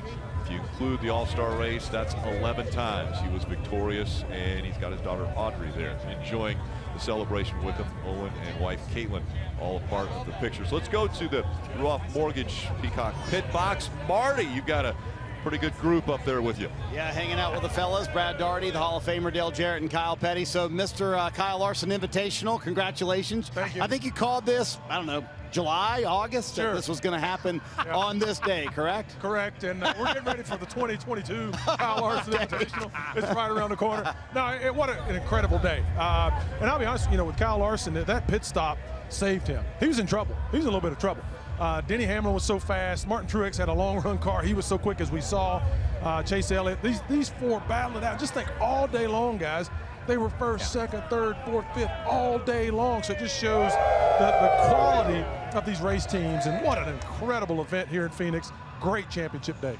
Yeah, it was. And, you know, all the talk, everything's been said so far. I mean, you can't say enough about this young man and his talents and what he does. I think the thing that stands out the most, though, with all his talent, until it took the entire team effort that we every weekend talk about, that it takes everybody on this team to make this happen. And his pit crew did a phenomenal job there, stepping up at the right time. And but this young man is one of the best race drivers we have ever witnessed. I think Jeff Burton said earlier he might be the best driver in the world right now, and I believe that fully. He wins in everything, and it's just so fun to see. He did his job getting down pit road, getting here, and then this pit crew was just spot on right here. And you know, as a driver, that does nothing but give you a little bit more confidence when you're the first off of there. But you know, this is well deserved, hard earned by Kyle Larson, not just today, but this entire year, over the last year and a half.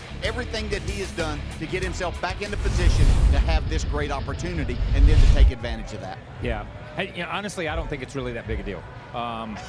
Which part? No, here's what I'm going to say. And I say that facetiously and jokingly. Listen, you put Kyle Larson in the A main with a 25-lap feature and give him the pole, he's going to take the trophy. Yeah. And that's what this came down to. It came down to an A main, a 25-lap feature. He started on the pole, and he drove away. And that's what he does. He's been doing it his whole life.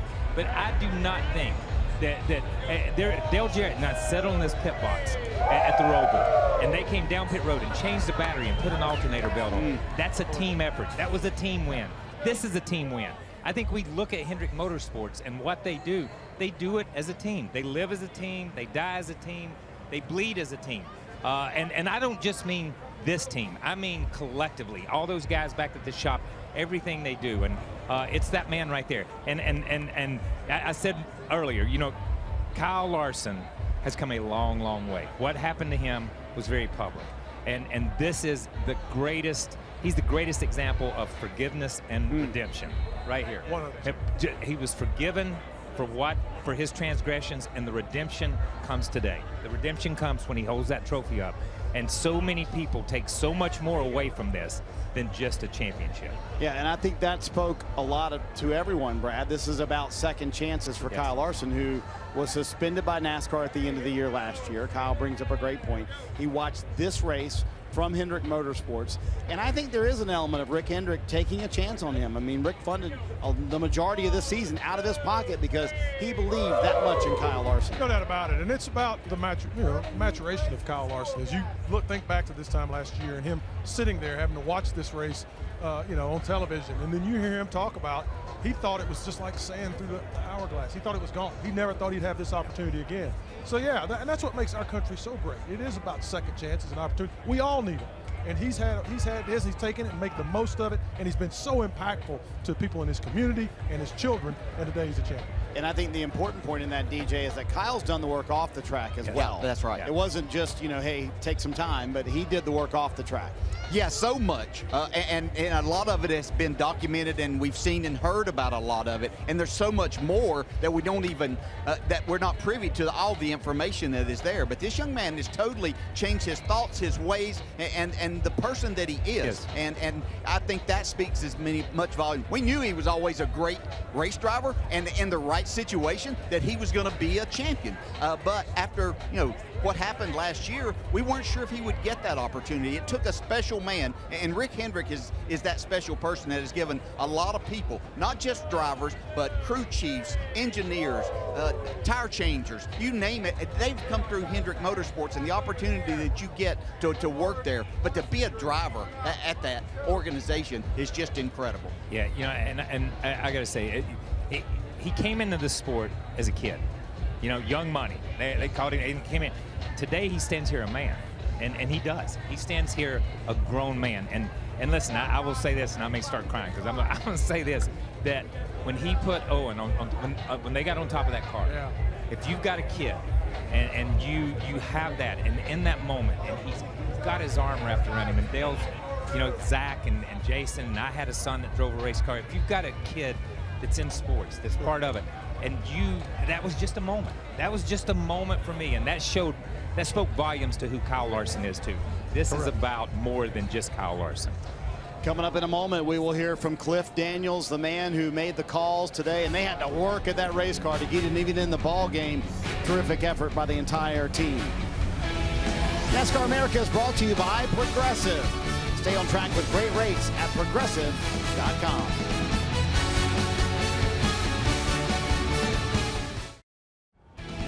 Just a gorgeous night in Phoenix as the sellout crowd makes their way out of the Phoenix Raceway. Kyle Larson winning the 2021 Cup Series championship. Brad Keselowski in his last race for Team Penske. There's a little cheers. Look, he brought the glass back, DJ, from 2012 when he won the title. Well, we might ought to get him over here for an interview then, because that was fun after he won that championship. Oh, Lord, look at that thing, Brad. I mean, that's enough beer for all of us. That is a me-sized glass. Listen, we interviewed him on the set that night. That was more than enough for him that night. I can tell you that. Look at Caitlin here. This is what Caitlin does, okay? She will shotgun a beer, has no shame in that, and impressive form, actually. Oh, wow. That's Brad Daugherty style right there. That's it. She did that after Kyle won a Dover race a few years back. Having some fun, still taking the pictures. No champagne yet, though, Rut. You got a day with champagne. Well, Cliff, I'm so glad you could join us. Congratulations, first off. Your first Cup champion, second season here as crew chief. What does this moment feel like when you look at when you started here more than 2 years ago? It's an amazing moment. It's been such a blessing just to be a part of this team, to be part of Hendrick Motorsports. The thing that I think about the most is so many guys on our team have been there for so many years with Chad and with Jimmy, and we learn from the best. We learn from those guys. Obviously, the last 2 or 3 years, just as a company, we were down a little bit, and it was easy to get down as a team. It was easy for me to get down. It was easy for the guys to get down, and for them to dig so hard all year long, to dig so hard today, because we were not the best car at times today, and then for our pit crew to have a money stop on the money stop. I couldn't be more thankful. I could not be more proud of those guys. And of course, as always, a big thank you to Mr. H and Kyle Larson as a BA. I mean, when you look at this year, because it was just a year of incredible wins and strengths from this team, how do you put that last pit stop into perspective for what this year has been? Yeah, the perspective there is we have tried so hard to operate at such a high level all year long. Sounds simple and easy to say, but the way we practice, pit stop practice, we push the guys hard. Our coaches do a great job. I push the guys hard every week. So they've been made for that moment. They have been building and building and building all year to be ready for that moment. And daggone it, they were ready. Hey, thank you for taking a minute for us. You got to get to that champagne. Absolutely. Thanks. Cliff Daniels, the champion crew chief, and he said, look, I'm thirsty. Caitlin's on her second beer.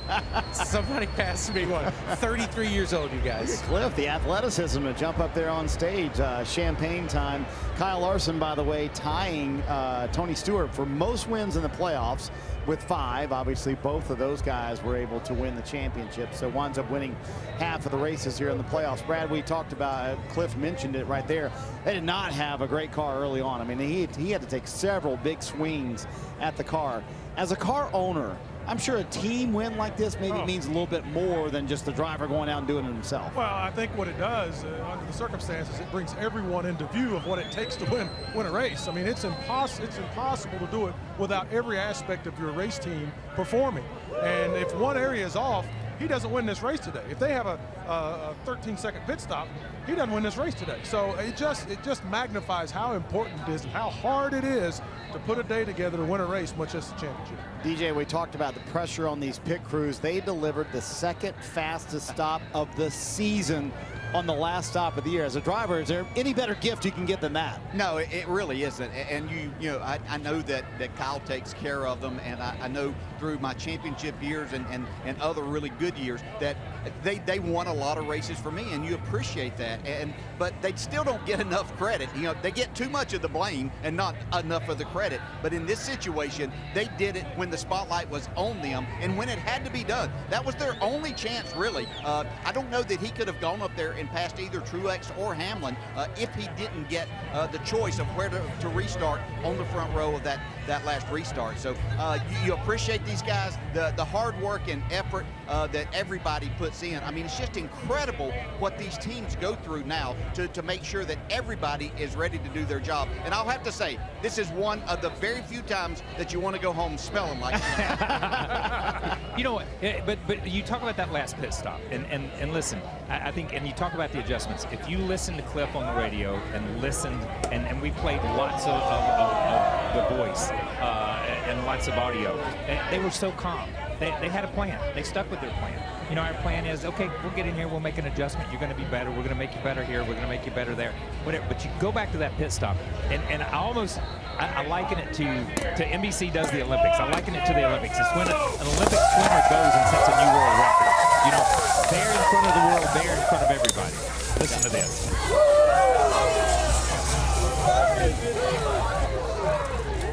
And Dale Jarrett has been in the middle of that.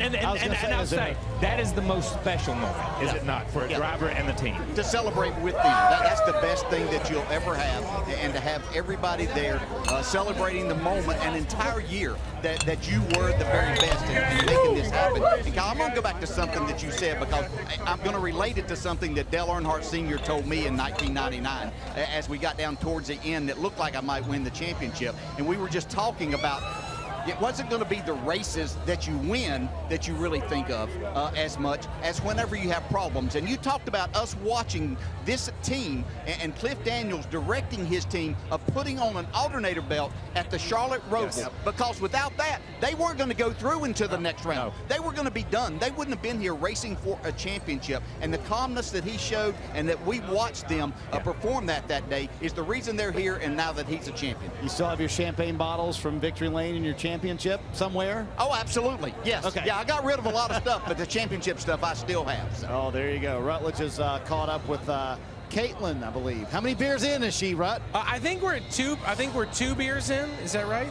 Actually, I was sitting up in the suite up there, and it's maybe like 5 or so. So we were in qualifying earlier. Now we've gone to the race. Yeah, Caitlin, yeah. you've had a smile and just an incredible awareness of this moment. What does it mean to you, of all the victory lanes you've seen, and you've been in big ones, little ones, you've been in all, I mean, especially in your family too, but what does today mean when you look at everything? Gosh, it means so much because of just what Kyle and I have been through as a family. It means so much. I can't even describe, I don't even know what the right word is, but redemption, all of it, you know, just, I was crying for the last 20 laps. It was so nerve-wracking, but yeah, it is the biggest, best feeling, because, like I said, because of what we've been through in the past and just the good feeling that's come out of it. And it seemed like you guys were surrounded by a ton of family and a ton of friends. Knowing how many people wanted to be here to support you guys, did that really just reinforce how far y'all have come? Absolutely, and all the people that supported us last year when we went dirt racing and got super tight as a, you know, the 4 of us as a family on the in the motorhome. All those people that helped us on the side of the road, go to the grocery store, watch our kids, you know, help me sell T-shirts. All those people are here today, so it's just really, really awesome. Well, congratulations. Enjoy tonight. Thank you so much. That's Caitlin Larson, you guys. Hey, Rudd, I don't know what's better, the form on the champagne from Kyle or the form on the shotgun of the beer from Caitlin, who, by the way, has 5 beers in case you wanted to know. Look at that. That's awesome. Coming up in mere seconds, Kyle Larson joins us here on the Pit Box.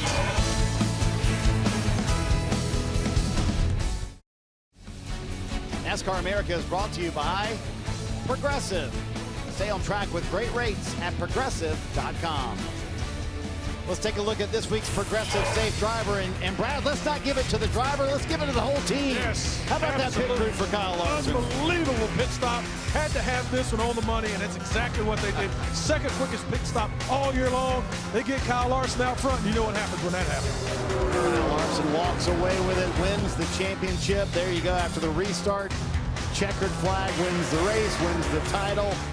Good stuff from Kyle Larson, his first ever Cup Series championship. And Kyle Larson joins us here on the Ruoff Mortgage Peacock Pit Box. You told us when you came up here, you said, I can't believe it. Can you not believe the pit stop or the championship? or both? I think it starts with the pit stop. Yeah, without that pit stop, we are not champions. So my pit crew has been doing an amazing job all year, and I didn't know that was the second best stop they've had all season, but I knew it was going to be ranked up there. So they came in clutch, and that's what we had to do as a team. Cliff and all the engineers, they did a great job adjusting on it because we were so far from good the first couple runs of the race, and then we got better the middle half of the race, and then the pit crew, like I said, they crushed this stop, and they are the reason why we won today. Okay, but I'm going to give you the fact that they got you out and got you lane choice and got you the lead, but the job wasn't done at that point. You knew that. You saw earlier when Truex was when he started up front, he was able to check out, so clean air meant a lot. So your job was just starting there as you had 20-some laps to go to hold him off. How did you make all of that happen? I know that there were times that you changed your lane as he got closer to you and made a couple of attempts and had to do that. Was that just instinct on your part of knowing, okay, it's time to go? Well, yeah, I think that last run was just short enough or long enough, however you want to look at it, for the balance of our race car. And Truex was really good, I felt like, after 30 laps, and I think that last run was like 25, so it was perfect for me. And he was just as good as I was early, and he moved up and started trying to make the top work, I think in 1 and 2, and I knew I needed to get up there soon before he got his momentum built up, but I had to plug a couple good corners to kind of stretch away just a little bit, and was able to do that and then move up, and then he had to kind of move back down, and from then on I think I stretched away a little bit more, and then there at the end, that's when his car was getting good. I started getting loose on exit, and 5 more laps, it might be a different story. Anytime throughout the day, Kyle, as we watched, I mean, the 4 championship contenders, I mean, you guys dominated the day. I mean, you all had excellent pit stops. You stayed up front all day. Anytime throughout this race, in your mind, were you like, man, I don't know if we got it? A lot, really. The majority of the race, honestly. The beginning, I was really loose on long runs, really the whole run, but especially on the long run, and those guys were driving away. Truex ran me down, passed me, put over a straightaway on Chase and I both. Denny was really good on that long run. And we kept adjusting on it. We got it tightened up. We got to where I felt like we were really good. Judging off my mirror, I was able to hold Chase off. And then, like I said, looking at my mirror, the 11 and the 19 never really closed that much that whole run. I think that was to end the second stage. And then after that, I was like, okay, we're in a good spot. I think I led a little bit more of that long run to start the third, and then I started losing my balance again, getting loose off, and we had to adjust on it some more there. And yeah, still, never thought that I was going to have a shot to win until we came off first on pit road. So I think we have a replay of something that it's right after you started and you moved up, and we came off of turn 2. Do you have any idea this was this close? I mean, he had a big run, and you were obviously had moved up and coming across. Could you feel the air or feel that car there at that time? Well, I was that was closer than I thought it was. I was looking at my mirror over here, and I knew it was close. I was honestly surprised that he got that far inside of me because he wasn't really that close to me. Dang. Wow. That could have been different too. Yeah. He just got further in there than I thought. I wanted to run that diamond lane, but he must have had enough grip in his tires at that point to like really charge the middle to try and block me from doing that move. And thankfully we didn't touch. Let's talk about the emotion of this week. You mentioned how you were emotional before, the command and everything and that went on before the race. But how much of your week was sitting and thinking about, I'm just thankful to be here. After all I went through the last 18 months, I'm thankful to have this opportunity. Yeah, it was kind of weird. I was expecting, once we got to Monday, once we got through Martinsville, I was expecting to feel all this pressure and stuff, and I didn't feel anything. I think I was just more relaxed that, like, okay, we got through all the craziness of the playoffs, or the first 9 of the playoffs, and now we got our shot to win the championship. And I was surprised that I wasn't feeling anything, really. I wasn't nervous. I wasn't, anxious, excited, or nothing. And then about an hour before we had driver intros, that's when it all kind of hit me. And then I don't know if it's because I, bottled it up or whatever, and then it finally released a little bit once we had the ride-alongs. But yeah, like when we got over here and the crowd was jam-packed, and they were really loud all day for me. I thought it was really cool. I was getting louder cheers than Chase Elliott did today. So I think that also kind of, it made me feel good. Like I was like tearing up, because like, man, this is so cool right now. I've got a chance to race for a championship, and yeah, but then I kind of had to reel it back in and get calmed down and get ready for the race and, yeah, get focused. Talking about tearing up, how special was this post-race to be able to share with your son? Yeah, he's, yeah, my son, he about a month and a half ago, and I didn't realize it until he pointed it out, but he was like, Dad, why don't you ever win when I'm at the races? you win all these dirt races when I'm there, but you never win a cup race. It's like, dang, you're right. So a little bit of superstitious me was like, dang, you know, like Owen's coming. Hopefully he's not the reason why I'm not going to win. But I put a lot of pressure on myself to win with my kids here, and I'm glad he got to enjoy this confetti. And he's been having fun running around, spraying people with drinks, and it's just I've got so many friends here. Family, sponsors of my sprint car team that I race for Paul Silva. Paul Silva's here, Hayden, my mechanic on that, Sunshine. There's so many people, so many of my best friends are here, you know, to celebrate with them, and it feels really good. Pretty cool. To the club. Yeah, oh, look at that. Congrats, buddy. Thanks, man. You're champ. That's pretty cool. You still have some more in here, by the way, that you can consume this evening. Great job on the champagne spray. DJ said you did a terrific job. So, Kyle Larson, look at the kids having fun here on pit road and enjoying the moment. Congratulations, Kyle. We'll be back to wrap up the season in a moment. What an amazing championship weekend here at Phoenix Raceway. Amidst so many other changes, we're also going to see a huge change when we come back here next year with a totally different car and a totally different setup. So I think it's the right thing to do to say goodbye with a little love to the Gen 6. Great, but boys, it's crazy to think like these 5 little lug nuts, which may have made that championship possible for that team today, next year, all gone, just like that. Going down to just 1 for next year, right? Going to be a lot of changes in 2022 for the NASCAR Cup Series. All right, guys, want to get your thoughts, kind of wrapping up the season. Kyle Larson as champion. We'll start with you, Brad. Yeah, I mean, obviously he stands out. The past few years, we've seen guys win multiple races but not win championships, and they put the whole season together. The redemption story is incredible.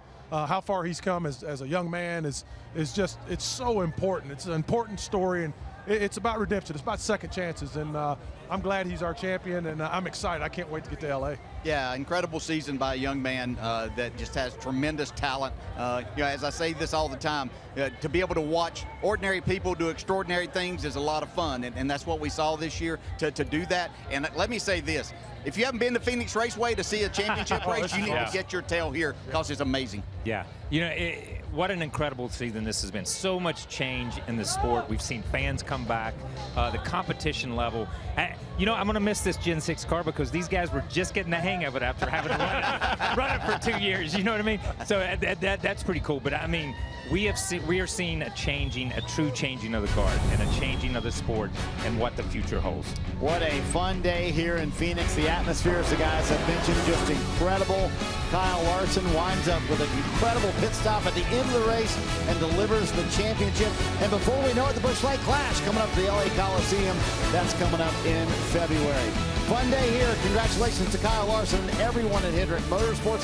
Coming up next, MotoGP from Portugal. That's coming up right now here on NBCSN.